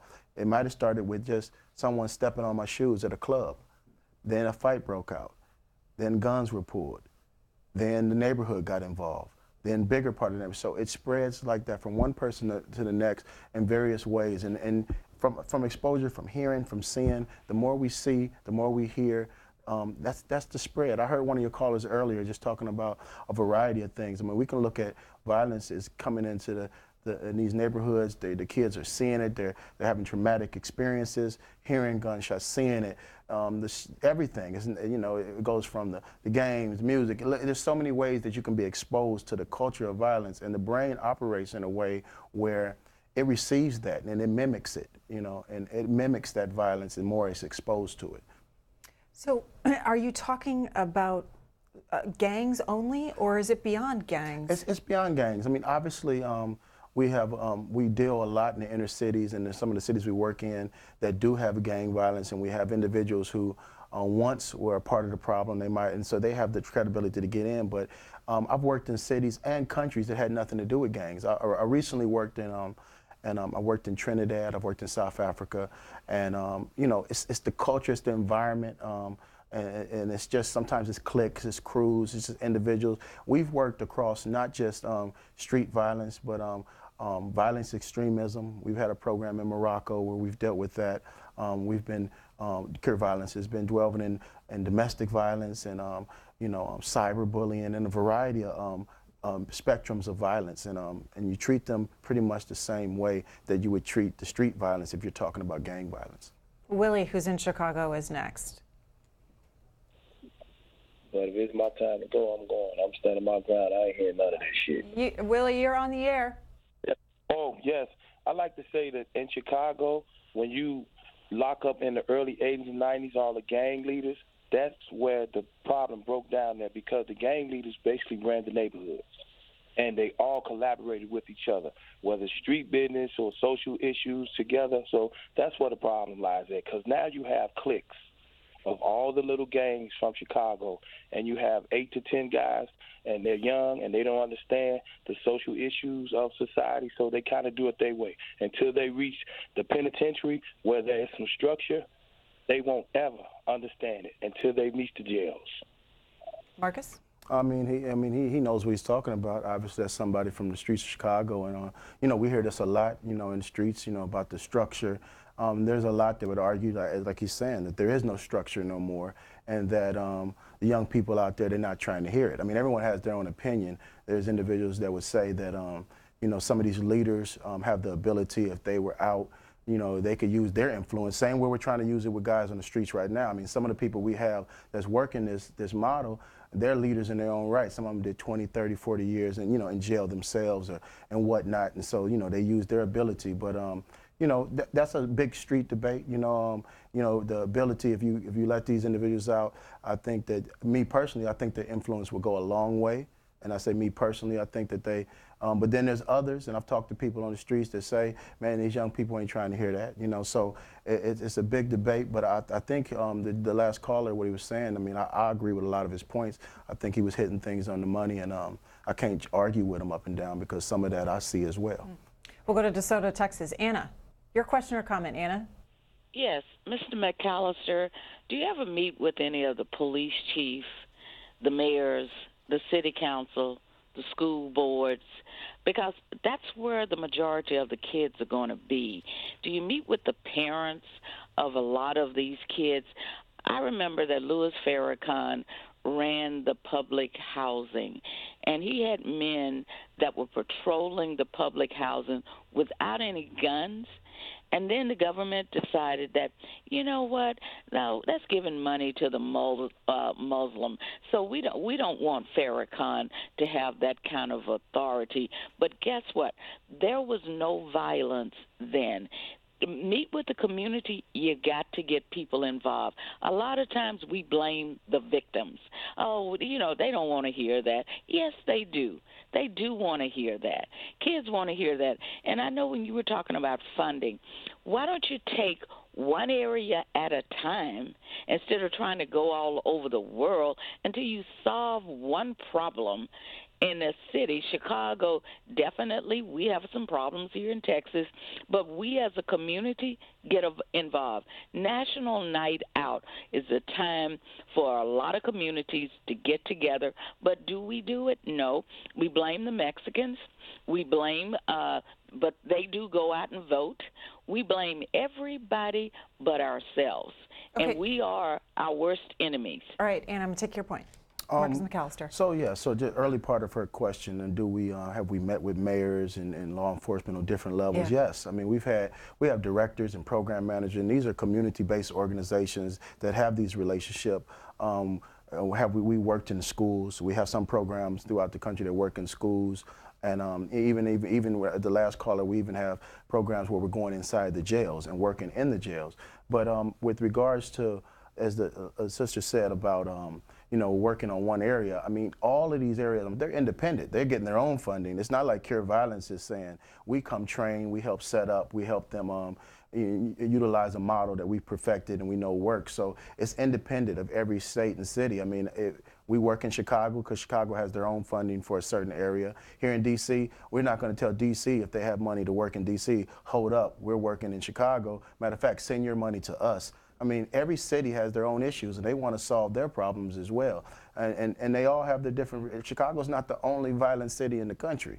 I mean, I was just in Camden, New Jersey. We have a site in Camden. Camden's rough. Philadelphia, North Philadelphia is rough. So these areas are no joke, and they want their violence eradicated as well. So they see Cure Violence and say, hey, we want to try this method. We've tried everything else, and I just want to stress that. We've tried everything else. We've been doing let's give this a shot. Let's look at violence from a different perspective. Let's stop looking at it from a criminal justice lens, looking at it from the lens of health and making health. We believe healthier cities are in reach. If you apply this model, that we can make a neighborhood healthier, safer, because we've seen it done. As I mentioned, I'm not just saying this. They can go to www.cureviolence.org. You can look at some of our evaluations. We just had an evaluation done in New York on the South Bronx and in 2 particular housing projects, and also in Brooklyn and East New York. 2 of the rougher areas of New York City, tremendous outcome. The site in New York City just went 1,000 days without a shooting or killing. Here, I say 1,000 days, almost 3 years. The organization is a Cure Violence organization by the name of Man Up. They went 1,000 days.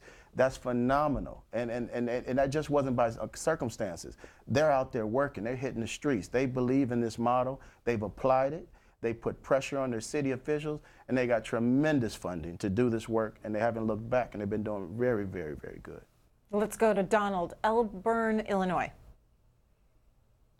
Good morning, America, and Greta, good morning to you, and commend your guest for the hard work he's doing out there in the community. We need more people like him to get out there and keep that work up. But one of the main ways I think we solve crime is we get away from bills like NAFTA that destroy Detroit, Ohio, Pennsylvania by exporting good-paying jobs, and you destroy a community when a factory that employs thousands of people that shuts down and leaves the community. And I mean black communities, white communities, that leaves America. And then you have people working for $6, $7 an hour, 3, 4 jobs to make a living. And then you have their fathers in prison because their fathers out selling drugs because they're trying to make a living. So we got to hold our politicians and accountable for these gun violence. People are in despair. Okay, Donald, Marcus McAllister, I mean, part of what you do is trying to find people jobs. Is it difficult to find jobs for people? Yeah, I mean, I was a program manager at one point before I became a trainer, and one of the hard things was getting resources.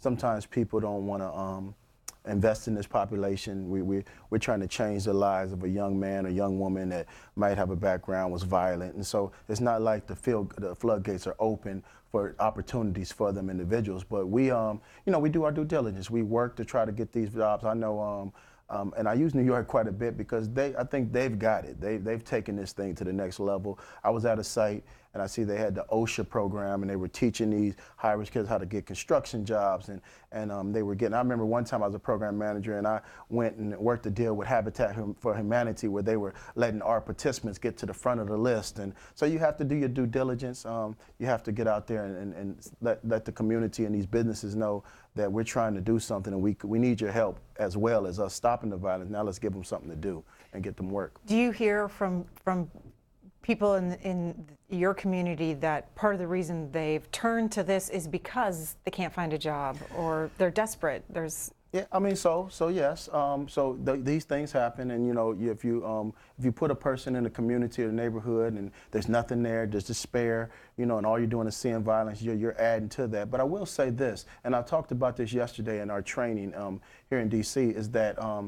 You know, there's a lot of violence going on, don't get me wrong, but the last I checked, most of the violence, these guys are not hired assassins. So, you know, this is cure violence, right? So if it was called, you know, cure to stopping the drugs, then immediately you need to replace that because that's how people eat. Some of the people on the street, they're trying to survive.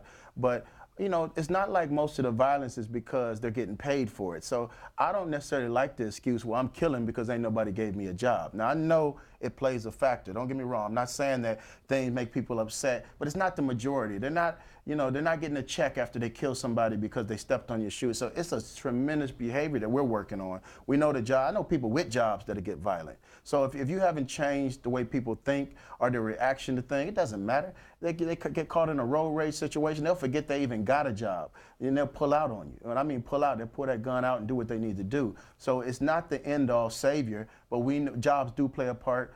We know our communities need to be strengthened because that level of not having work and feeling despair, I'm not naive. It plays a role. Okay. Paul, Southbury, Connecticut. Hi, Paul. Hi. Let me get adjusted here. I grew up in Chicago, and I grew up in Chicago when Mayor Daley or the Daley families were there. And I made an observation. Paul, you got to turn down the TV because we're getting the feedback from that. It's hard to hear you. My wife took care of it. Okay, go ahead. When I grew up in Chicago, and I grew up on the South Side, and I went to De La Salle High School. We all know where that is, right? At that time, it was a true slum. At the same time, the black Muslims took over the east side of the South Side of Chicago. And I was back there a month or two ago. And I looked at that area over in Jeffrey and South Shore and saw that line and how safe it was. And at the same time, I come over toward the areas to the west. We go into Woodlawn. We go into some of the other areas, and they're a disaster. We get all the way over to the far west side, over to Beverly, Evergreen Park, and everything seems to slow down a little bit. And it seems to me that what has to happen is we have to have strong participation of our aldermen, of the people that are really there working with them. And I agree. You know, there's nothing more disturbing to not have a job and trying to make a living when you've got no place to go. And that's the problem to be solved in my mind. Okay, Marcus McAllister. Well, I'm agreeing with them. You know, the community has to hold their aldermen and all the politicians accountable. They have to hold them accountable to help with initiatives such as this, as well as open up avenues for employment and for the communities that are in despair and that are not. He mentioned South Shore and the Woodlawn area. So we have a site in South Shore that's been doing tremendous work. When we lost funding with a lot of our sites in Chicago, South Shore stayed afloat because they had some extra funding from some individuals that work that area and whatnot, and they were able to continue to go strong. They've had tremendous success keeping calm in that area, the part that they service. As well as we're in an area called Grand Crossing. We have a strong site that's working in Grand Crossing, and they're doing great work. So, and we work these particular areas that he mentioned. I mean, there's sites on the west and stuff, but I'm agreeing with him. You need to talk to your aldermen, you need to push your state reps, and hopefully you'll push them and say, hey, this initiative works. And can I say this, Greta, that not only does it work, I think this is important, that we stop violence, we know we can stop it, but you also, as a funder or a politician, I'm saying, listen, this can help stop violence and save lives, but it's also organically it's transforming the lives of the staff. I hear the stories all the time. I'm sitting here with you today as somebody transformed, and I know I might not come off like I would have been violent, but I was, and I've been around it. But you know, doing this work gave me tremendous accountability. It changed my whole view. So that, you know, that's why I'm always indebted to this work, because it changed who I am. And it's not just changing me, it changes all the staff. It's gonna change the 20 plus individuals that I've met here in DC that used to be in the streets and used to be doing all this. And now they're becoming tax-paying citizens. They're helping stop the violence. They have purpose now, because who would have thought? In the past, we'd say, oh, they can't do nothing for us. These guys are felons, what are they gonna do?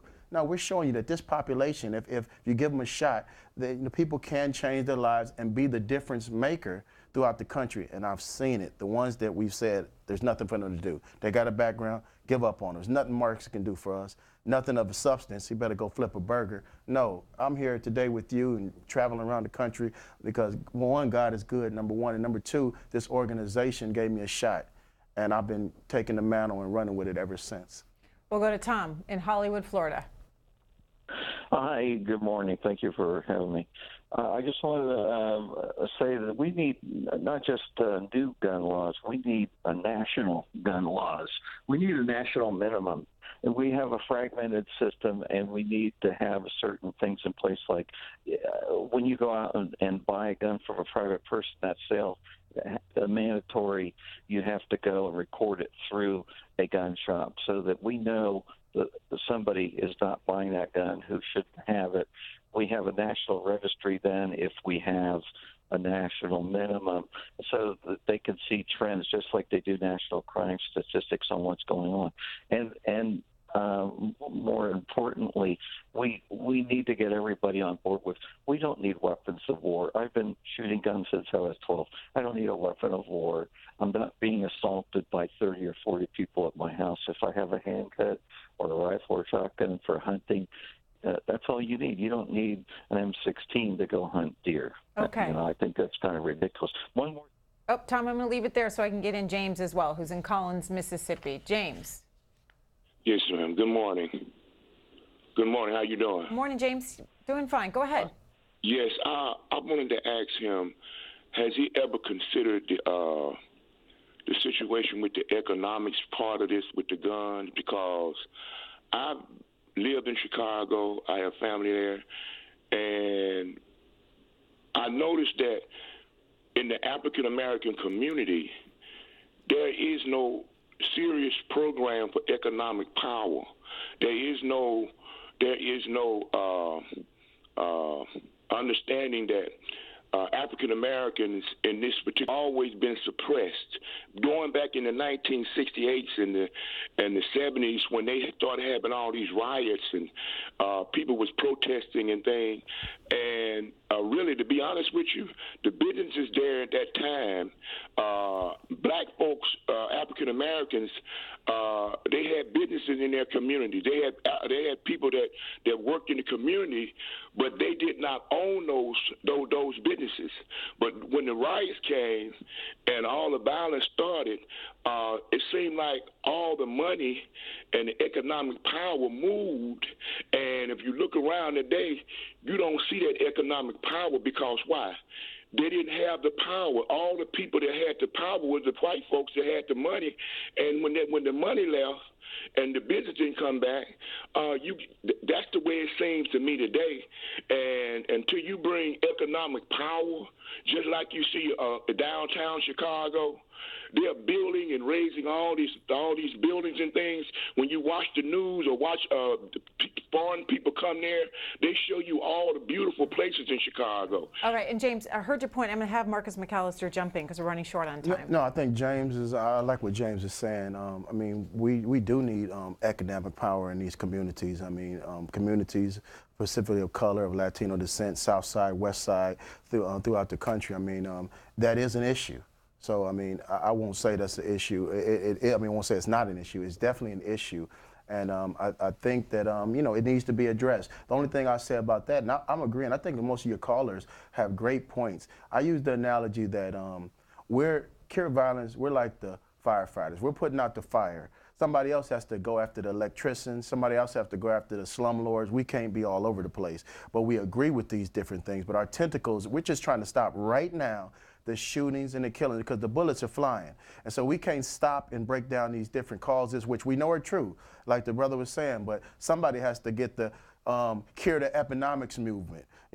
Let's cure the bad politicians movement. Right now, we're curing the violence that plays a part of it. We're putting out the fire. If I was a fireman, I got to put out the fire, right? I'm not going to go in there in the middle of the fire and find out the electrician or stop and say, don't put this fire out. Let's find out who the slumlord was. If I'm a doctor, I got to sew this patient up when he comes in the hospital. I don't have time to break down and while he's dying to see, well, how'd he get in here? What led to it? I think these are valid points that need to be addressed. So the callers are on the money. It's just not, our forte at the beginning of what we're trying to do.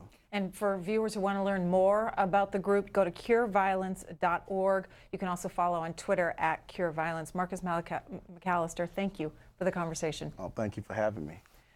We're going to take a short break. When we come back, our next guest believes adopting the policing tactics of other larger cities can reduce gun violence in cities like Chicago. We'll hear from Rafael Mangual of the Manhattan Institute next. Washington Journal continues. Rafael Mangual of the Manhattan Institute joins us from New York to continue with the conversation about gun violence in urban areas and cities. Mr. Mangual, good morning. Thanks so much for having me, Pedro. In your mind, what's the best way to understand this type of violence, particularly in cities? I mean, I really think the best way to understand it is as an ultra-concentrated phenomenon. I mean, if you take Chicago, for example, which has kind of been the running theme of the morning, a lot of people will tell you that some of the talk about the violence there is overblown insofar as the citywide murder rate isn't necessarily as high as other smaller cities around the country. But the reality is that when you really drill down into the data, murders are ultra concentrated in a very small part of the city where the population's pretty dispersed. And so I think the first step is we have to talk about these problems not as citywide phenomenon or national phenomenon, but as really hyper-localized phenomenon. And so when you talk about, and even if you look at the hyper-local level, then what are some of the contributing factors as you're seeing it?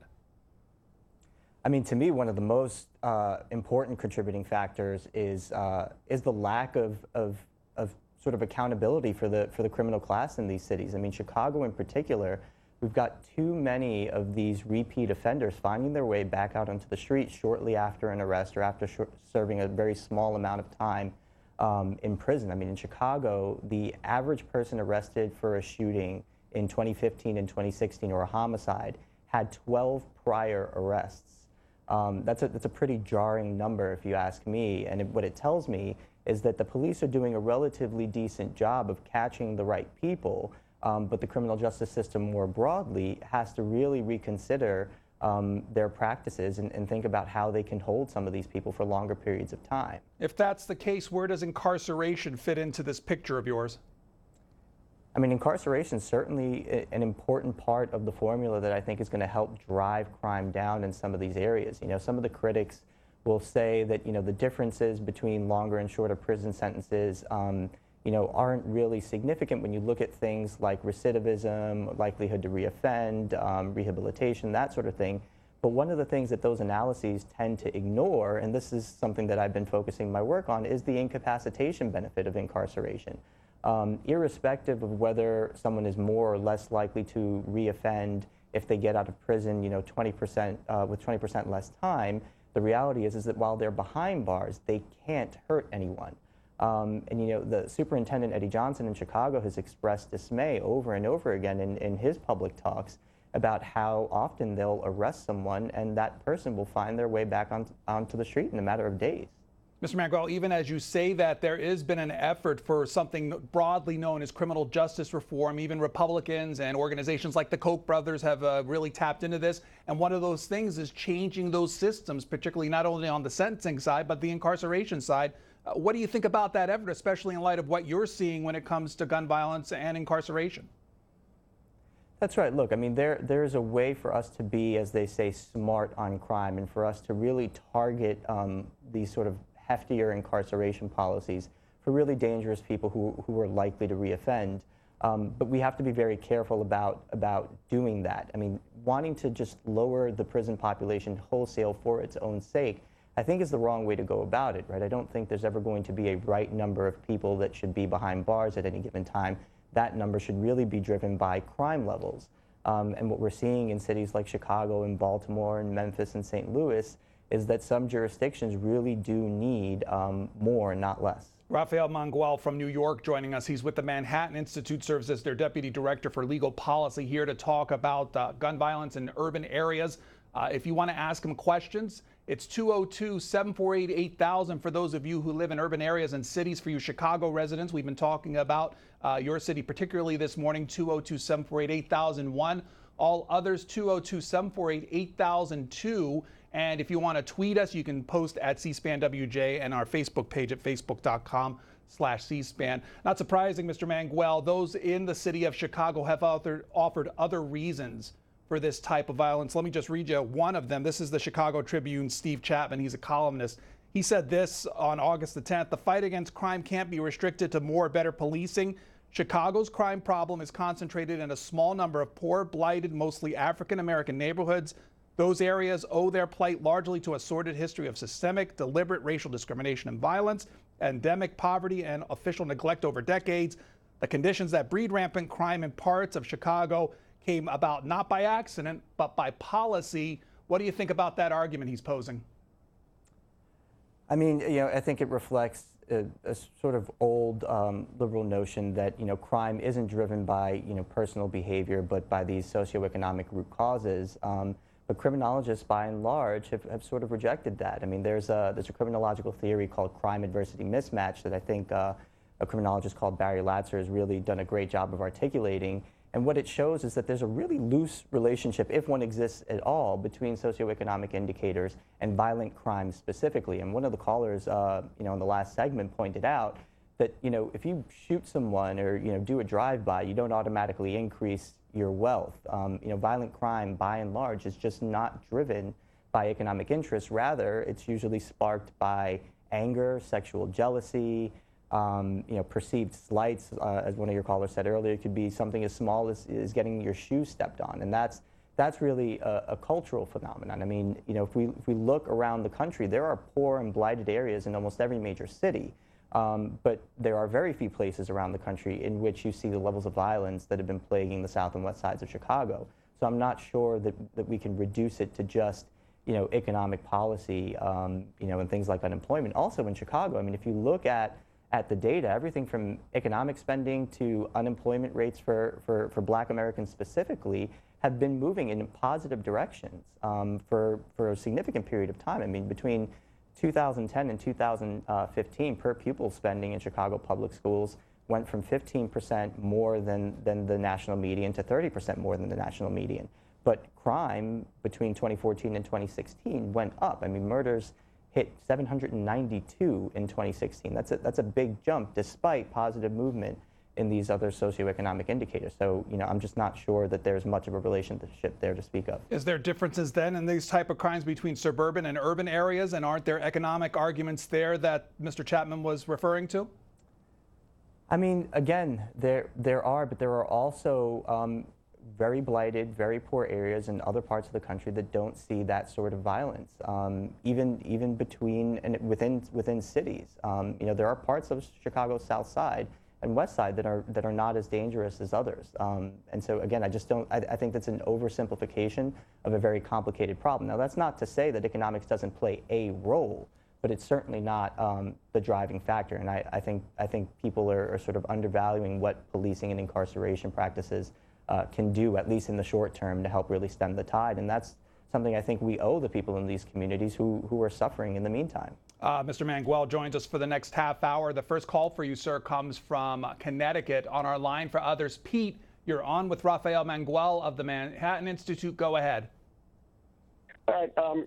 As a former Democrat, one of the things I've noticed is in the cities that are traditionally Democrat, always run Democrat, is where the crime rates are highest and where the poverty rates are highest. Doesn't anybody think about maybe it's time to vote for somebody else? Because, isn't the definition of insanity, according to Albert Einstein, doing the same thing over and over and over again and expecting a different result? How about maybe going in and voting for somebody else for a change? Because if the people you're voting for aren't taking into account your needs, why do you keep voting them in? Just because they're Democrat? Thank you. Mr. Mangual. So, yeah, I mean, look, Chicago has traditionally been a very blue city, but I don't think, again, that we can simplify this down to just simply a matter of partisan politics. New York is a Democrat city for a long time now, and we've been able to keep our crime at bay. Los Angeles, you see the same thing. And also, it's important to keep in mind that crime did go down in Chicago for a significant period of time. Again, I think if you have the right policing practices, the right incarceration practices, you're going to see good results over time, no matter who's in office. From West Virginia, again, our line for others. Richard joins us next. Richard, hi there. Go ahead. Pedro? You're on. Go ahead. Yeah, thank you. Good morning, and I'd like to apologize to your guests for interrupting this, but I've been trying to get in since this program started at 5 o'clock here in Wyoming about this myth that you can go to Indiana and buy 20 guns and bring them back into Chicago. That the federal law is that a dealer cannot sell a handgun to a non-resident of the state. And the ATF fact sheet here has 3 fast facts, if you'll give me a second to read these 3 short sentences. The Gun Control Act of 1968 requires federal firearms licensees to report multiple sales or other disposition of handguns to the same purchaser. Number 2, the sale or disposition of 2 or more handguns must be reported if they occur at the same time or within 5 consecutive business days of each other. And the last one, ATF views the recovery of 1 or more firearms used in crimes that were part of a multiple purchase as an indicator of firearms trafficking. So it's illegal to bring guns for a resident of Illinois to bring a handgun that he bought in Indiana. Okay, thanks, Richard. Mr. Mangual, hi. Go ahead. Yeah, so that's certainly been a talking point of many of the commentators who've been looking at crime in Chicago. We hear a lot about the flow of guns from Indiana into Illinois because as the case goes, Indiana has looser gun laws. I'm really not sure that's the case. I mean, there's nothing that significantly stands out to me when you compare the legal regimes in Indiana and Illinois. And when you look at the data, it really doesn't tell that story. Chicago, the city of Chicago did a crime gun study. They called it the Gun Trace Report of 2017. And what they found were that twice as many guns recovered at crime scenes originated in Illinois as did Indiana. So, I mean, I think the numbers were 40% originated in Illinois, 21% originated in Indiana. The reason that second number is probably that high is simply just a matter of geography. Indiana's close. But certainly not most of the guns involved in crime are coming from Indiana, and double the amount are coming from Illinois. So again, I'm just not sure that we can attribute this to just loose gun laws in Indiana, especially when you consider the fact that there really isn't an urban jurisdiction in the state of Indiana with a comparable gun violence problem. When you look at Chicago. Now, some can maybe point to Gary, Indiana, which is a pretty small city. We're talking about 76,000 people and only about 50 murders in a given year. But when you compare that to smaller areas of the south and west sides of Chicago, take you can conjoin the 11th and 15th police districts in the city of Chicago. I mean, the murder rate is like 40 points higher in Chicago, in that part of Chicago, than in Gary. So, again, I just don't think we can oversimplify this to that kind of cost. 202-748-8000, the number to call if you live in urban areas. An urban resident, Raleigh, North Carolina. Ed, hello. Hey there, gentlemen. The main point to make, and it doesn't get made enough, is that this is a situation that's completely analogous to the 1920s era's prohibition. We've got folks out there that are, whether you want to call it an economic argument or whatever, I don't care. It's not guns. It's none of those things. There's a black market. There's a need to regulate your market when you are in it, and the only way to do that when you don't have law enforcement backing you up is to do it yourself. And it happens in rural areas. It's a little less, as common, or at least it might seem like it, because it's more spread out. It's less dense, and et cetera. But the number one issue is prohibition via the Controlled Substances Act. It creates a huge black market, and there's a need to regulate that market. And again, if the police aren't helping you because you're not in a legal market, you're going to do it yourself. And nobody ever says anything like that. We've got Al Capones within dense urban areas that are running their market. Gotcha, caller. Does he make some type of point, Mr. Mangual? I mean, yes, look, certainly some of the violent crime that we're seeing in Chicago and other cities across the country is driven by the drug trade, which is, a violent business in part because it is a black market. But again, if you look at cities like New York and LA, I mean, the drug market certainly isn't unique to Chicago. New York and LA are much denser urban areas with significantly sized drug trades, but you don't see the same levels of violence. And again, one of the important things to keep in mind is that it's probably an overstatement to say that a majority or a significant majority of the violence in Chicago is driven by the drug trade. If you talk to some of the police on the ground there, as I have, they'll tell you that a lot of these disputes are arising out of social media beefs and other perceived slights, sexual jealousy over two guys arguing over a girl, that sort of thing. So it really is, as one of your other callers put it, a culture of violence and not necessarily entirely driven by the drug trade. Mr. Mangual, earlier this month, after a series of shootings there in Chicago, it was Chicago's Mayor Rahm Emanuel going before cameras, giving his perspective on the matter, and he brought this in light, particularly directing his comments to those who live in those communities. Here's the statement. We'll get your reaction. There are too many guns on the street, too many people with criminal records on the street, and there is a shortage of values about what is right, what is wrong, what is acceptable, what is condoned, and what is condemned. And we as a city, in every corner, have an accountability and a responsibility. If you know who did this, be a neighbor. Speak up. Neighbors come together. The city will be with you shoulder to shoulder. But this is not about alone how many police, where were they.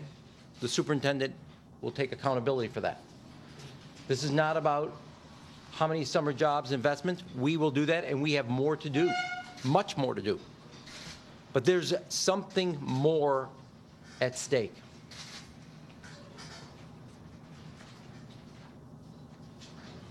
And all of us know that this is not Chicago. Mr. Mangual, what about his idea of the community's role in all of this? I mean, communities definitely have to play a role. I mean, police and detectives in Chicago will tell you that it's, near impossible to get cooperation from these communities when they're trying to investigate shootings and homicides. There's this sort of no snitching ethic that prevails, and that's really got to change. And so does the culture of violence that's been, sort of percolating in these communities among these young kids who are just pulling triggers as if they were throwing a punch. And that really does need to stop. But the first two things that the mayor pointed out, I think, are the two most important things. Is that there are too many criminals with guns on the street, and there are too many people with criminal records on the street, and that's really where I think the city can do the most damage, so to speak, to the violence problem is by concentrating there. There was a case out of Chicago, about a month ago. This gentleman named Harith Augustus was walking down the street. Police observed him. They thought he was armed. When they approached him, he resisted detainment. A fight broke out. He eventually went for what turned out to be an illegally concealed pistol and was shot by police. That drove protests. I mean, so the community, I think, can do more to support legitimate police efforts to police criminals with guns on the street. I mean, that's certainly something I think we can agree that police should be doing.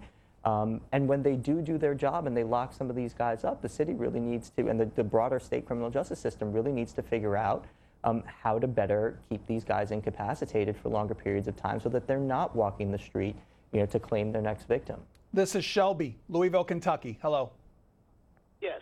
Let me say real quick, I agree with the mayor of Chicago 100%. Now, I was a law enforcement officer for over 30 years.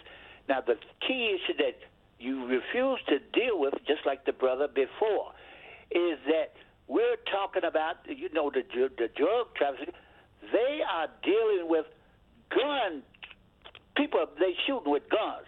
They're not enforcing themselves with no baseball bats or no knives. But what we refuse to deal with it is guns. That's what people are doing the violence with, is guns. So nobody wants to deal with that because you want to start talking about the National Rifle Association. So that is a bunch of jive, y'all. They are shooting each other. Now, the solution, you put them in the penitentiary, and you talk about them coming back out. Well, you can put them in there, but while you got them in there, that's when you start the culture training in there. You don't just put them in there, you put them back out. They start doing the same thing, but they're using guns. Okay, thanks, caller. Yeah, I mean, look, guns are certainly the preferred method of violence for a lot of the gangs on the south side of Chicago. That's been the case for decades now around the country. But I'd point out, I mean, before 2010, the Supreme Court case of McDonald versus City of Chicago, handguns were banned in that city. And in the 1990s, the violent crime rates were even higher than they are now, if you can imagine that. Chicago is still below its peaks. So again, I don't think we can oversimplify this to one factor like guns or economics. I mean, all those things combine to play a role, but I do think people underestimate the value that good policing tactics, proactive policing tactics, combined with smart incarceration practices can really do. So give me a city that exemplifies that. I mean, I think New York and Los Angeles are the two best examples. I mean, in 1990, New York had over 2,200 murders. We had less than 300 last year. I mean, Chicago, in 2017 had something like 650 slayings. That is more than both New York and Los Angeles combined, despite the fact that Chicago's population is only about 2.7 million people, which is less than a quarter of the size of New York and LA combined. And so I think if you look at those jurisdictions, they've been able to strike the right balance of being proactive in their policing tactics and keeping people who are dangerous in prison for longer terms. I mean, New York State has one of the longest terms of time served for violent criminals compared to any other part of the country, and I think that pays dividends. So, and when you're talking about policing practices, then give me specifics on what works best.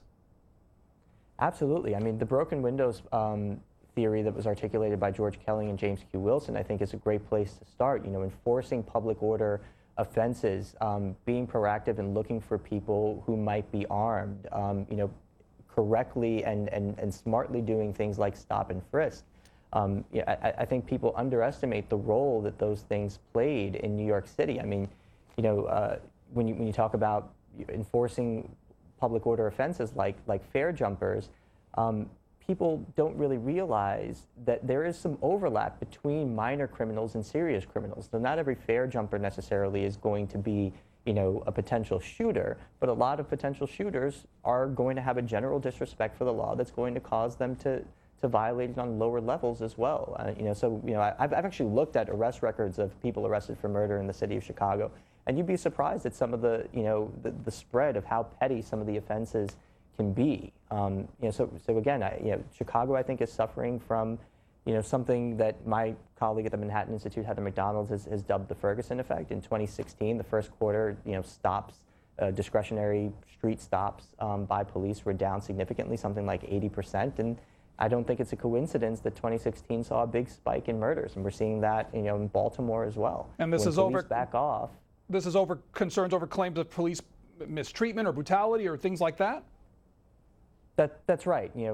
Police around the country have reported, and USA Today did a pretty good piece on how this was affecting Baltimore a few weeks ago. But police around the country are reporting that they feel more timid, and they are being less proactive because they don't want to end up on the front page of a newspaper. And I think that can be a problem on a large scale. Here is from Portsmouth, Virginia, Warren. Hello. Good morning, everyone. Hey, Pedro, you read just before this conversation started a report or something.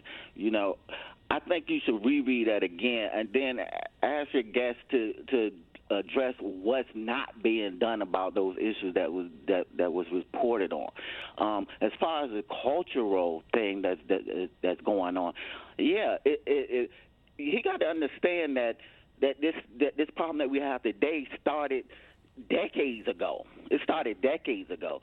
We had in the 70s it was heroin in these communities. In the 80s it was the crack epidemic that lasted nearly 2 decades. They had the issue of teen pregnancy, and then now what you have now is the bunch of crack babies who grew up in this culture and they don't know anything else. And what exacerbates that is the lack of employment and things for these constructive things for these people to do. And so until we start addressing all those things that was correctly pointed out in this report that you read, we're going to have this cycle going. And the gun violence is just another thing in itself. We could do without guns. You know what I'm saying? Not saying that the violence level is going to change any, but there would be less carnage if there wasn't a gun added to that mix. Okay, Warren, thank you. Yeah, I mean, look, again, I think if you look at, employment data, other socioeconomic indicators, and crime, what you see is that there's really no relationship between the two. I mean, University of Illinois did a study on unemployment in Chicago, specifically among young black men, and what they found was that between 2014 and 2016, the rate of young black men who were either unemployed or not in school was reduced by 20%. But over that same period, murders in the city spiked. And so, again, I think time and time again, when you look at the data across the country, what you see is that there really isn't much of a relationship between these socioeconomic indicators and crime. New Jersey, Edward, good morning. Yeah, great. I would just like to, I think it's the culture of inequality. It's creating values that makes broken people. And if you lock everyone up, I mean, these broken people are going to get out of jail even more broken. And I guess the last point I'd like to say is that people's civic responsibility equals how much stake they have in the communities that they live in. So if we keep giving people shutting the door in everyone's face and giving them no stake, then yes, they're going to act more violent and more deviant. So, Mr. Mangual, what about that second part where incarceration happens? Does somebody who gets incarcerated for longer periods of time, does that have a negative effect, long-lasting as well? I mean, look, incarceration is not a pleasant experience for anyone. It's not meant to be. And there are certainly things that we can probably do to improve outcomes for people who are incarcerated when they come out. But again, I think it's important to understand exactly what the data say. Professor John Pfaff, who wrote a really great book on incarceration called Locked In, pointed out that the reoffending rate is actually not as high as people think, and people going back to prison isn't what's driving the prison population. But again, irrespective of what the stats say on recidivism and the effect of incarceration on someone who's been locked up for a long period of time, the reality is that while they're inside, they're incapacitated, they're not able to commit these crimes, and the community feels a sense of relief from the extraction of those elements from their community. And that's something I think we really need to give due consideration to. You know, someone behind bars can't hurt, you know, another person in the community from which they came, and that really is the bottom line for me. Our conversation this morning with Rafael Mangual of the Manhattan Institute. Manhattan-institute.org is the website where he's posted several of his columns taking a look at the issue of gun violence, particularly several on the issue of Chicago. Why did you get so drawn to what's happening in Chicago? I mean, in part because I lived in Chicago for a period of time, went to law school at DePaul University, and my wife's originally from the west side of Chicago, so I've got some family out there now. You know, it's a beautiful city, and one I think that has the potential, you know, to be one of the greatest in the world. In fact, it probably already is one of the greatest in the world, but it has the potential to be even greater. And, you know, being originally from New York, I, you know, saw firsthand what these, you know, policing practices and incarceration practices did to make city life livable here. I mean, I grew up in a time in the 90s in New York where the subway trains were all graffitied, and, you know, people were getting robbed left and right, and there were an insane amount of murders, and all you saw on the news was rampant crime and destruction. And that's really not the case anymore. You can walk around the city, and the economic development that people are hungry for came after that. I mean, that's another thing I think people really need to consider, is that, you know, economic investment will follow improved and cleaner and safer streets. This is Elle in Slidell, Louisiana. Good morning. Good morning. I was calling about information. Why they don't go after the senators and things like that? People, you know, that we elect to protect us, you know, and go after Cyrus. He's the one that's putting all those kids in the street from the colleges and everything. He's promoting it. He's giving them money, you know. They should, you know. Okay, let's go to Brad. Brad is in International Falls, Minnesota. Good morning. Good morning, Pedro. Good to hear from you again. You know, I enjoy this conversation, but, you know, the irony of all this is that now we have a group, basically the Democrats, that want these same people that are behind bars voting. And so it just shakes my inner body to think that, what is the Democratic Party going to do? Because they're going to be in the same place they are after in November. They're going to still be in the minority. They're still going to be talking just foolish, and there's going to be no change. So good luck. Mr. Mangual, is there something there to someone who serves in prison for a long period of time, gets out, stays out of trouble for, you know, the reacting of voting rights or other things that help them as they get back into society? Yeah, look, I think there's a really interesting and much needed debate to be had about, you know, whether and to what extent we restore voting rights for convicted felons after they've been released and have paid their debts to society. But that is a totally separate conversation from this one. And I'm not sure that there's really going to be any relationship between ex-cons voting and the crime problem that's plaguing places like, you know, Chicago and Baltimore and St. Louis. So, you know, it's definitely an important conversation to have. I know in New York, Andrew Cuomo has undertaken an initiative to help restore voting rights for convicted felons. But again, you know, I'm not really sure what role, if any, that's going to play in helping the crime problem in these cities. You probably then heard about the comparisons between crime, gun violence in our country. What happens in other countries, particularly some in Europe, particularly Australia, where they have stricter gun laws, lower levels of these crimes. What do you think about those comparisons? Yeah, again, I think this is, you know, it reflects a problem of thinking about crime on a national scale. I mean, you know, when we aggregate crime, what we ignore is the fact that crime is not experienced in the aggregate. You know, most of the crime in the United States, especially the gun crime, is very, very concentrated in select parts of a few cities around the country, and that's really what's driving the national rate that ends up being so much higher than other countries. I mean, but when you look at most of the United States is relatively safe. If you were to randomly be dropped over any part of the United States of America, the chances are is that you're going to land in a part of the country with almost no gun violence.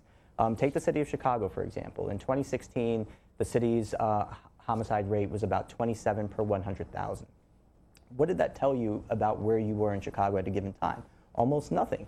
Why? Because what that citywide rate does is it overstates the violence problem in the safe parts of the city, and it drastically understates the violence problem in the dangerous parts of the city. And there were almost no parts of Chicago with, in fact, no parts of Chicago with a murder rate of 27 per 100,000 in 2016. That rate was really being driven by the really bad problem areas on the south and west sides that saw murder rates well above 70 and 100 in some neighborhoods, whereas in the place where the population is most dense in the city of Chicago, from the Loop up through the north side along the water, you've got about 1.7 million people living there, and the murder rate's closer to 1. From Clark, South Dakota, Joe is next. Hi. Good morning. Thank you. I'm really sick and tired of the terminology of gun violence. The gun is not violent. It's the person in control of that gun. A little back and forth here, please. Do you believe that if 0 guns were in society, that we'd have a 0 murder rate?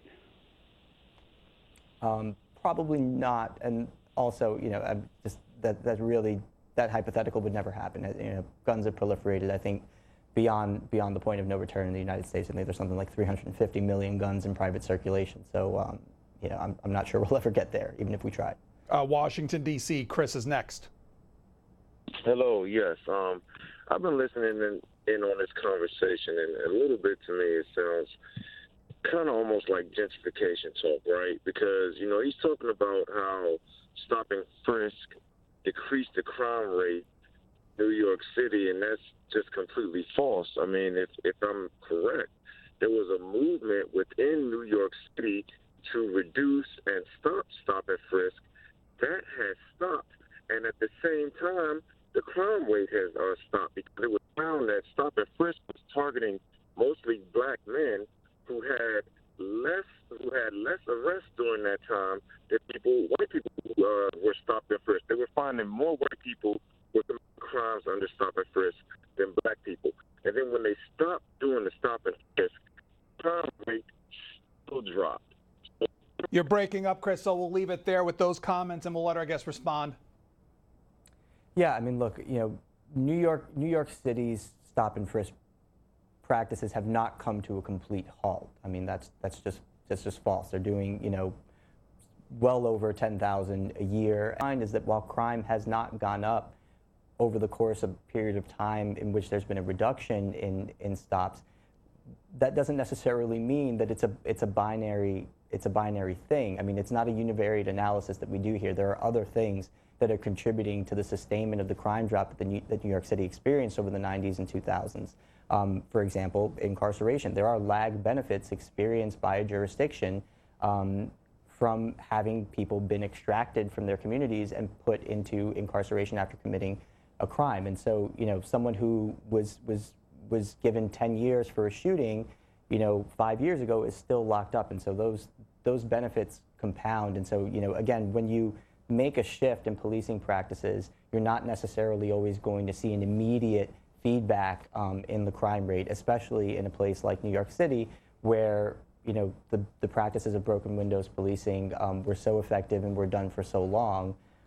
It's going to take some time for that to unravel if it is. To that end, Mr. Mangual, it was back in July that the Attorney General Jeff Sessions, in a speech to law enforcement, gave support for stop and frisk. Do you see more than police organizations across the United States employing these kind of methods if they especially see they're going to get cover from the Attorney General and the Justice Department?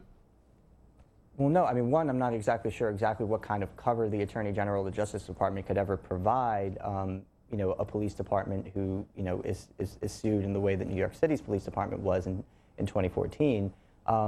But what we're seeing, is unfortunately clear, which is that police are being less proactive, not more proactive, despite the comments from Attorney General Sessions. Police are reporting again that they are being more timid. They are less likely to get out of their cars and interact with people on the street unless they're responding to a call. And that, I think, is a problem that's contributing to the violence that we're seeing in some of these cities, including Chicago, Baltimore, St. Louis, and other places around the country. This is Richard in Alabama. Yes, I'd like to know what is the mental state, what are they doing about the mental problems that people have and the depression and other things that are going on in Chicago.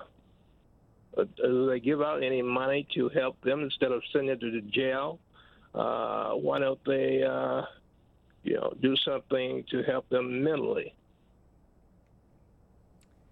Yeah, I mean, look, mental health policy certainly isn't my specialty. I wouldn't claim to be an expert in that. But, again, I'm not aware of any significant connection between mental health policy and the violence that places in Chicago are experiencing now. Walter, but that's certainly an important topic. Walter in Indiana from Butler. Hello. Hey, thanks for taking my call. How you doing there, sir? I'm an old New York City boy, born and raised 221st Street, Sherman Avenue in Inwood, New York. It was a beautiful neighborhood, white Italians, Irish, German, no crime. Used to be able to sit out on the stoop, play stickball, punchball. They built the low affordable income projects, and all the blacks moved in. And within 5 years, the place turned into a demilitarized zone. And here's my question to you. If you turn around and you ask most people, what's a bad neighborhood? They're all minorities. I mean, it's not a racial thing to say that. It's just a factual thing. All your major cities, all of your crime-ridden areas are all minorities. You've never seen the Amish people going out on slaughtering sprees. And I submit this to you, that one idea of why the big cause of this is. When I was in Catholic school, my sister Camilla smacked me on the face, and I came home at 7 years old and showed my mother the smack on my face. And my mother smacked the other side and said, knock it off, stand up straight, and be a man. And she taught me that at an early age. Most minority families, the black community at least, I know I can speak to this, 70% of them don't have a father in the home. 70%, 60, 70% are out of wedlock. Okay, got your point. Yeah, I mean, look, fatherlessness is certainly an issue in the black community in particular, and it's certainly the case that there's a disproportionate amount of violent crime committed by young black men. I'm not sure that there's any racial connection we can draw there, but again, that's something I think that people need to keep in mind when they consider the disparate outcomes that we see in law enforcement. A lot of times people will point to arrest rates or use of force rates and see the racial disparities there and ultimately come to the conclusion that that reflects bias on the part of the criminal justice system, and I think that's an oversimplification. I think when people really consider the data, it becomes clear as to why so many law enforcement resources are being concentrated in these communities, and I think the most important thing to point out is that the people reaping the benefits of law enforcement focus are the people that are living in these minority communities. I mean, New York City saved countless black lives over the course of the 1990s and 2000s because they were doing the right things when it came to policing communities and holding criminals accountable, and that I think is something that every community deserves. Our guest, the Deputy Director for Legal Policy at the Manhattan Institute, Rafael Mangual, talking about gun violence in cities. Thank you for your time this morning. Thank you so much for having me. We'll have open phones until the end of the program, 202-748-8001 for Republicans, Democrats 202-748-8000, Independents 202-748-8002. We'll be right back. Washington Journal continues. On open phones, if you want to post your thoughts on Twitter at CSpanWJ, and you can also post on our Facebook page at facebook.com/CSpan. The latest tweet from the President of the United States takes a look and aim at the media, saying in all caps, the fake news media is the opposition party. He continues by saying it's very bad for our great country, but we are winning. That last phrase, again in all caps. This may be a response by an effort by the Boston Globe and several hundred newspapers across the United States, posting editorials taking a look particularly at the role of the media in reporting of the Trump administration. Some of those captions from those editorials appear in the New York Times this morning on their editorial page. They highlight the Berkshire Eagle, saying Mr. Trump's behavior has placed the American experiment in democracy in unprecedentedly perilous times, and a free press has become more central to our nation's survival than ever. The Boise Weekly of Boise, Idaho, saying there is nobility, selflessness, and even greatness in people from Boston to Boise and beyond. But the current climate of divisiveness stoked by a rash but charismatic leader has eroded some trust in one another and quite possibly ourselves. And the Duluth News Tribune of Duluth, Minnesota, saying consider it a call to stop lumping together as, quote, the media, both legitimate news gatherers and those who practice propaganda is meant to mislead and misform for self-serving purposes.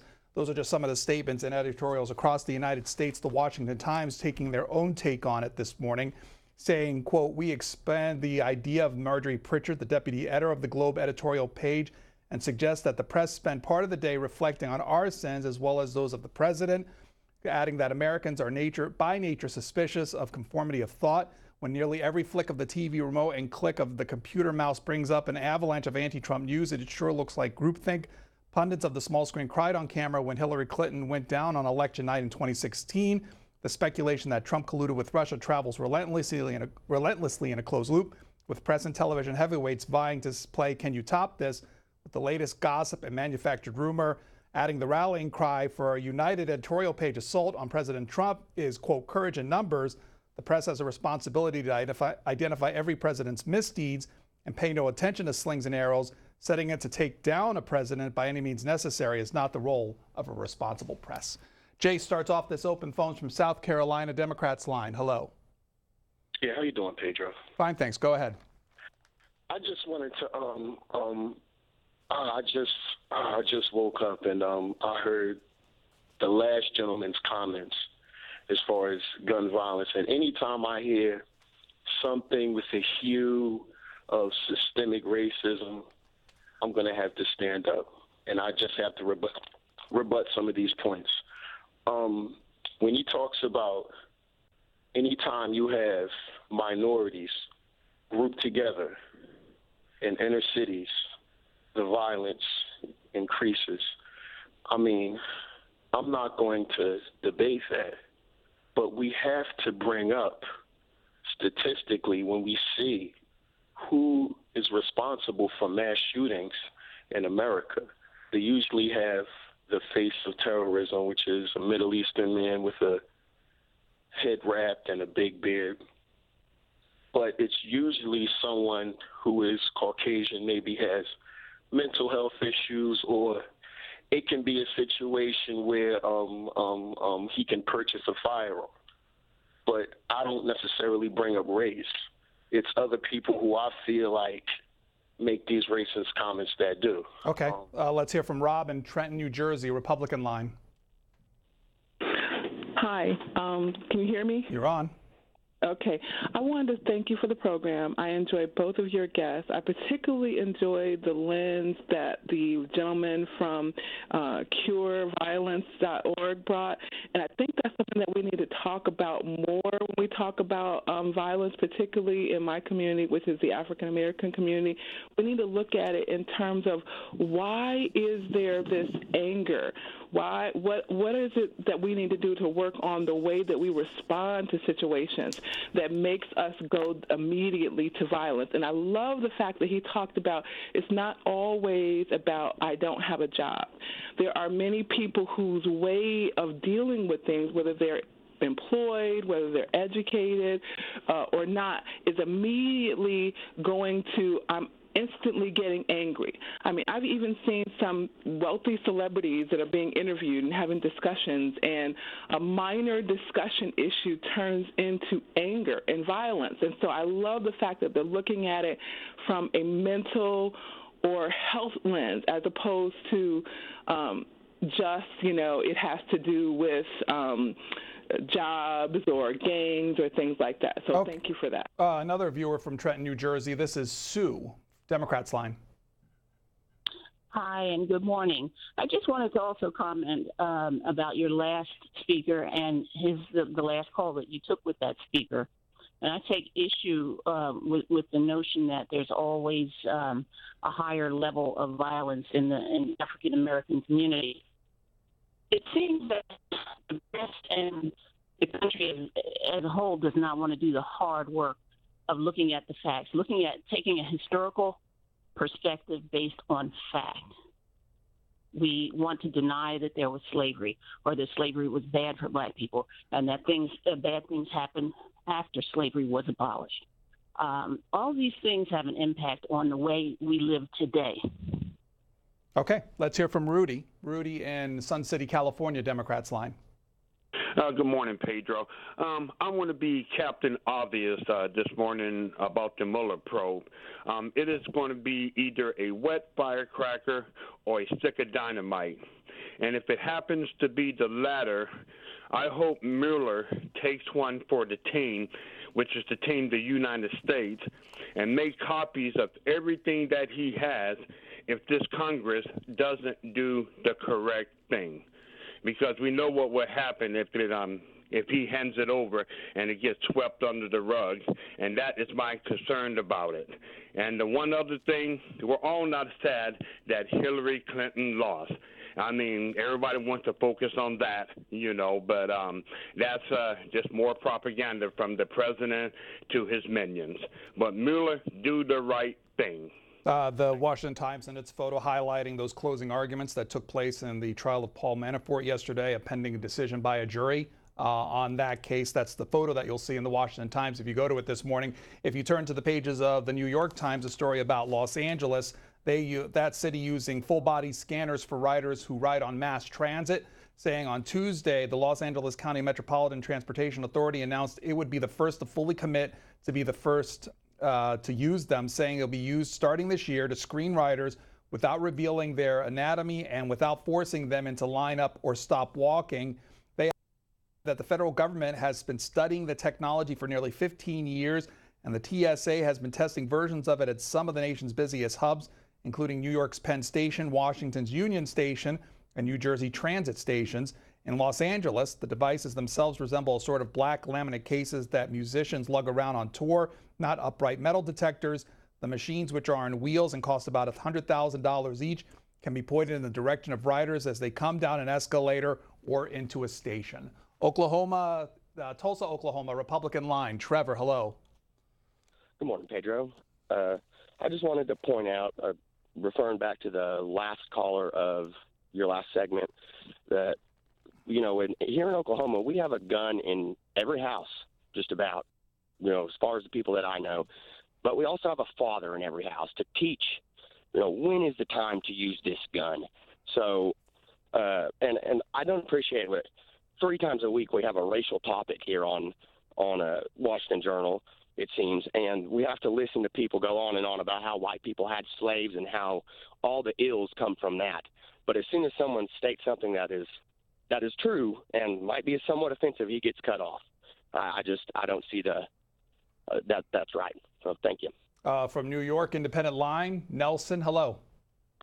Hi.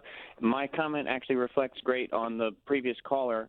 I feel like those who come in and call about the racial comments don't like to understand the causes of racial disparities in crime, where those who are in these black communities where they're higher density and higher crime don't understand that they are caused by racist systemic injustice policies that have existed in this country for more than decades, centuries, and that if you put people in ghettos, there's no choice but to commit crime for some of them.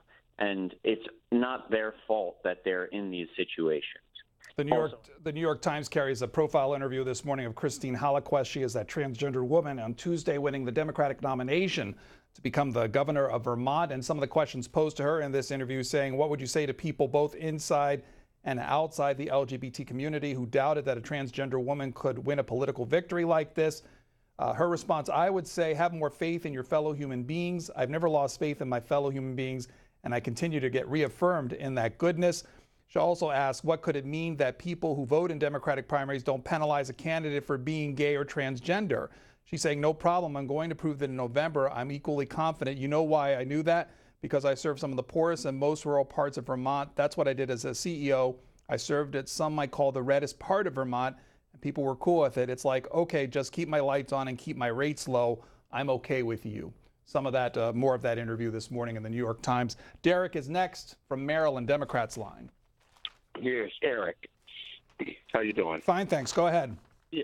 The next time that you have that guy on that could, a so-called expert to watch statistics, have statistics about what violence is plaguing the black communities, you should have someone like D.L. Hughley or Eric Dyson on there, because somehow, it's like it's all of our fault about what's going on.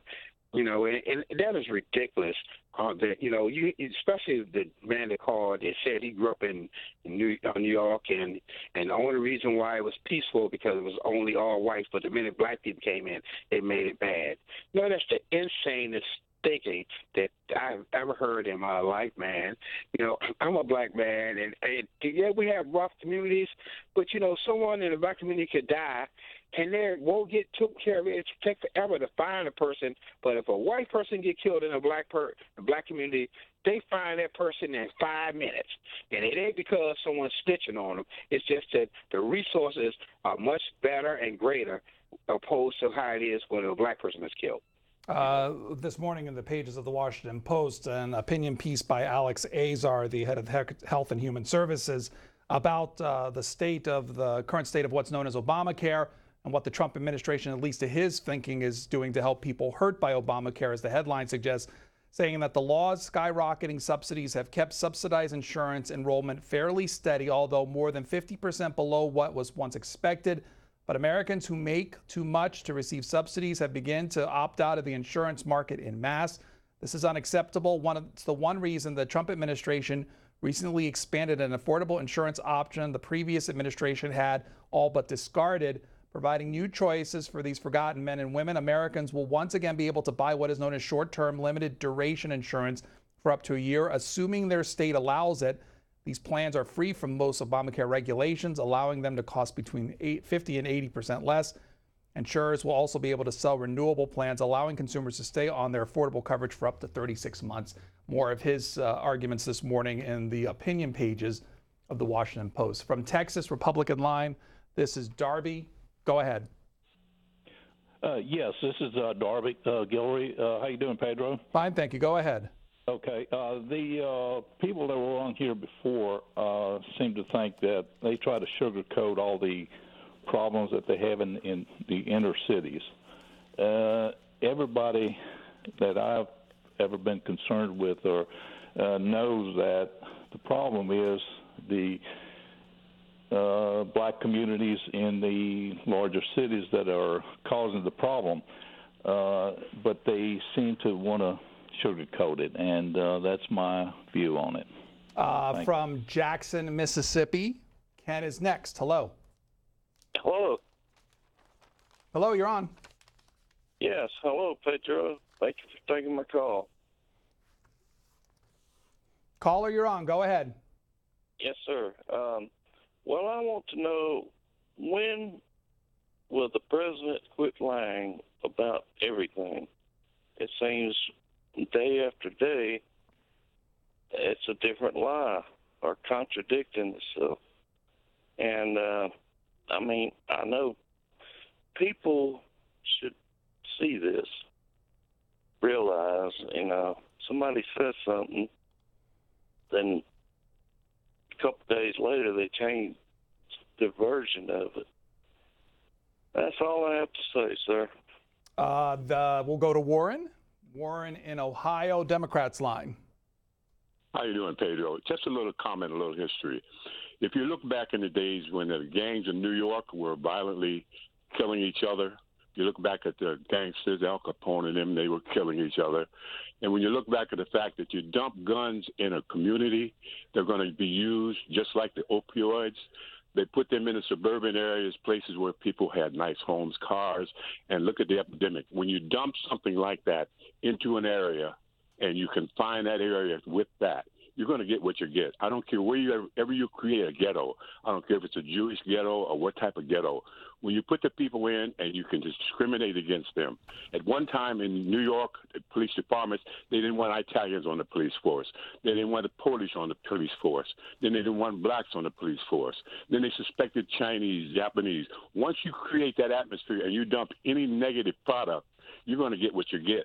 So if you don't consider the fact that even in the Italian movies, The Godfather, they said, we're going to sell drugs, but we're only going to sell them to the blacks. The gun dealers know that they can put those guns in the hands of young people that are not stable, and they create these situations. So you can look at the gun, you can blame the gun, you can blame the individual, but if you don't blame the history of how you dump negative stuff into a community, the opioid contact, When blacks were dying on the street, no problem. Now it's in the suburbs. Oh my God, we got to get first-class medical. You got to look at how society dumps on people. Okay, Thank you very much. That's Warren. There are several stories in the last couple of days about relations between the United States and Turkey. Julie Zimzumer and Kareem Fahim in the Washington Post this morning talk about why an American pastor is at the center of that, saying the prisoner is American evangelical pastor Andrew Brunson, who has become a flashpoint in the rapidly worsening relationship between the two countries. Brunson is charged with abetting dissident in 2016 and has recently been moved from prison to house arrest. To hear Turkish officials describe him, Brunson, 50, is a dangerous dissident, an American who spent his time living in Turkey, secretly aiding the state's enemies, including those who orchestrated a failed coup against the Turkish government. To the American government and the evangelical Christian community, Brunson is a man of God who has lived quietly in Turkey for more than 2 decades as the pastor of a small church with no political aspirations. He's among a handful of American citizens detained by Turkey for political reasons, according to U.S. officials, but he has been singled out in public statements by President Trump and Vice President Pence, with Pence frequently elevating Brunson while addressing Christian groups. From New York, Republican line, John is next. Yeah, I just got a question. It's back about the gun deal. My father taught me when I was growing up, a gun don't shoot unless you pull the trigger. I think that's what a whole lot of people in the country are forgetting. Okay. Mark is in Indiana. Mark joins us from Winneman there. Winnemac, hello. Yes, good morning. Everybody has to remember that the responsibility of life, liberty, and the pursuit of happiness is a heavy responsibility. People are going to be made free in our country over the last 150 years. They have to act accordingly. There's plenty of excuses being made up for this gun violence. I live in northwest Indiana. We don't have a gun problem here. I'm looking out my window right now. No gun problem. I've turned on my news all my life, which had advantage has Chicago and South Bend news, and all the murders that happen there. And it's the people. It's never been the guns. You have to have a character and an intelligence to pursue that life, liberty, and pursue the happiness. Let's hear from Bernadette in New Mexico, Democrats line. Hello. Hi, you're on. Okay. I have a response to the gun violence. Live in New Mexico, Las Cruces, and what I find in this area is there's a lot of trigger-happy cops. They're the ones who need to take some mental help because, you know, they shoot first, ask questions later type thing, where they will attack handicapped individuals. And the other problem with that is that we're a border town. We're close to Mexico. Now, there's things called sister cities. So Las Cruces decided to become a sister city with Chihuahua. So there are specific ties between Mexico and New Mexico in Las Cruces. Our mayor married a woman from Juarez, Mexico. And so there are ties. And there's an element that has entered from Mexico that has ties to Las Cruces. Thereby, there is a lot of, should I say, nepotism or a lot of favoritism in this town. Okay. That's Bernadette in New Mexico. The New York Times has a story. Is Trump a regular guy? Yes, an ex-aide says. Sometimes he drives his Rolls Royce.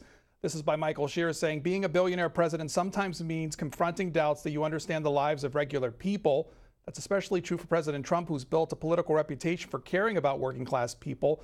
On Wednesday, the question was put to Corey Lewandowski, the president's one-time campaign manager. Does Mr. Trump comprehend the daily routines of most Americans, like pumping gas or buying groceries? This is the response. Quote, he loves to drive. I shouldn't tell the story. I'll get in trouble. But I remember he was driving his Rolls Royce from New York City one day up to a golf course in Bedminster. And guess what happened, right? When you're in New York and you're on your telephone, you're driving your Rolls Royce up to New Jersey, you get stopped, right? And so I remember he's like, Corey, I'm going to let you go. I just got pulled over. Mr. Lewandowski told the story with no hint of irony. It followed another example of Trump as a regular guy in which Mr. Lewandowski recalled Mr. Trump paying for dinner one night on the campaign trail to Iowa. The story goes on from there this morning if you want to read it for yourself. This is Lorenzo in California. Hi. Hey, good morning. How are you? I'm fine, thanks. Go ahead. So I've been listening to the conversations, and I want to touch back on some of the comments with respect to the inner city kids and some of the minority communities. I happen to be a product of one of those communities, and I can tell you that there's wolves amongst us, and we're our worst enemies. I think a lot of times because of the economic situation, people try to make ends meet, and while they're at work, there's a lot of latchkey kids. And I remember one time the Mexican American Opportunity Foundation came in to try to educate people on teen pregnancies and the use of drugs and whatnot. And the opposition took place that they were categorizing us as being the only community that had that issue. And they took offense to it, and those programs were never implemented. But the truth is, a lot of that stuff is happening. I think in the absence of the parents, there should be some type of educational programs for kids to know of the dangers that are out there. I lost a brother to violence. I fortunately got out of there, but a lot of people don't. And I just want to draw attention to that it's a multifaceted problem with a lot of different components to it. And that was my comment. Democrats line from Robert in North Carolina. Yes, good morning. Morning. I want to speak to guns and violence. It seems that the gentleman before who you had on, he referenced the violence in black communities, but he said nothing about the mob war that was going on in New York. And why do you think that's a factor? Because the drugs, like someone said before, the drugs were dumped into the black neighborhoods to disrupt the people, but the mob wars was just something that the Italians done to maintain control. From Larry. Larry is in Arizona. Democrats line.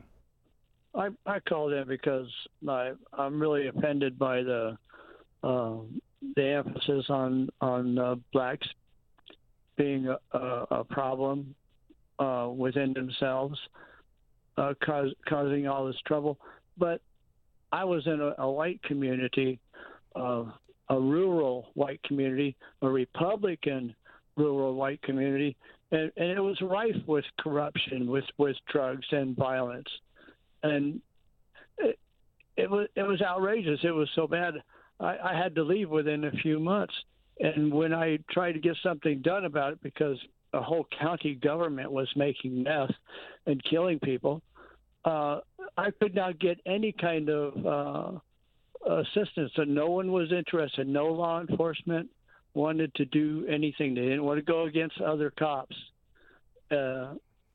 It's crazy how money just takes over any community.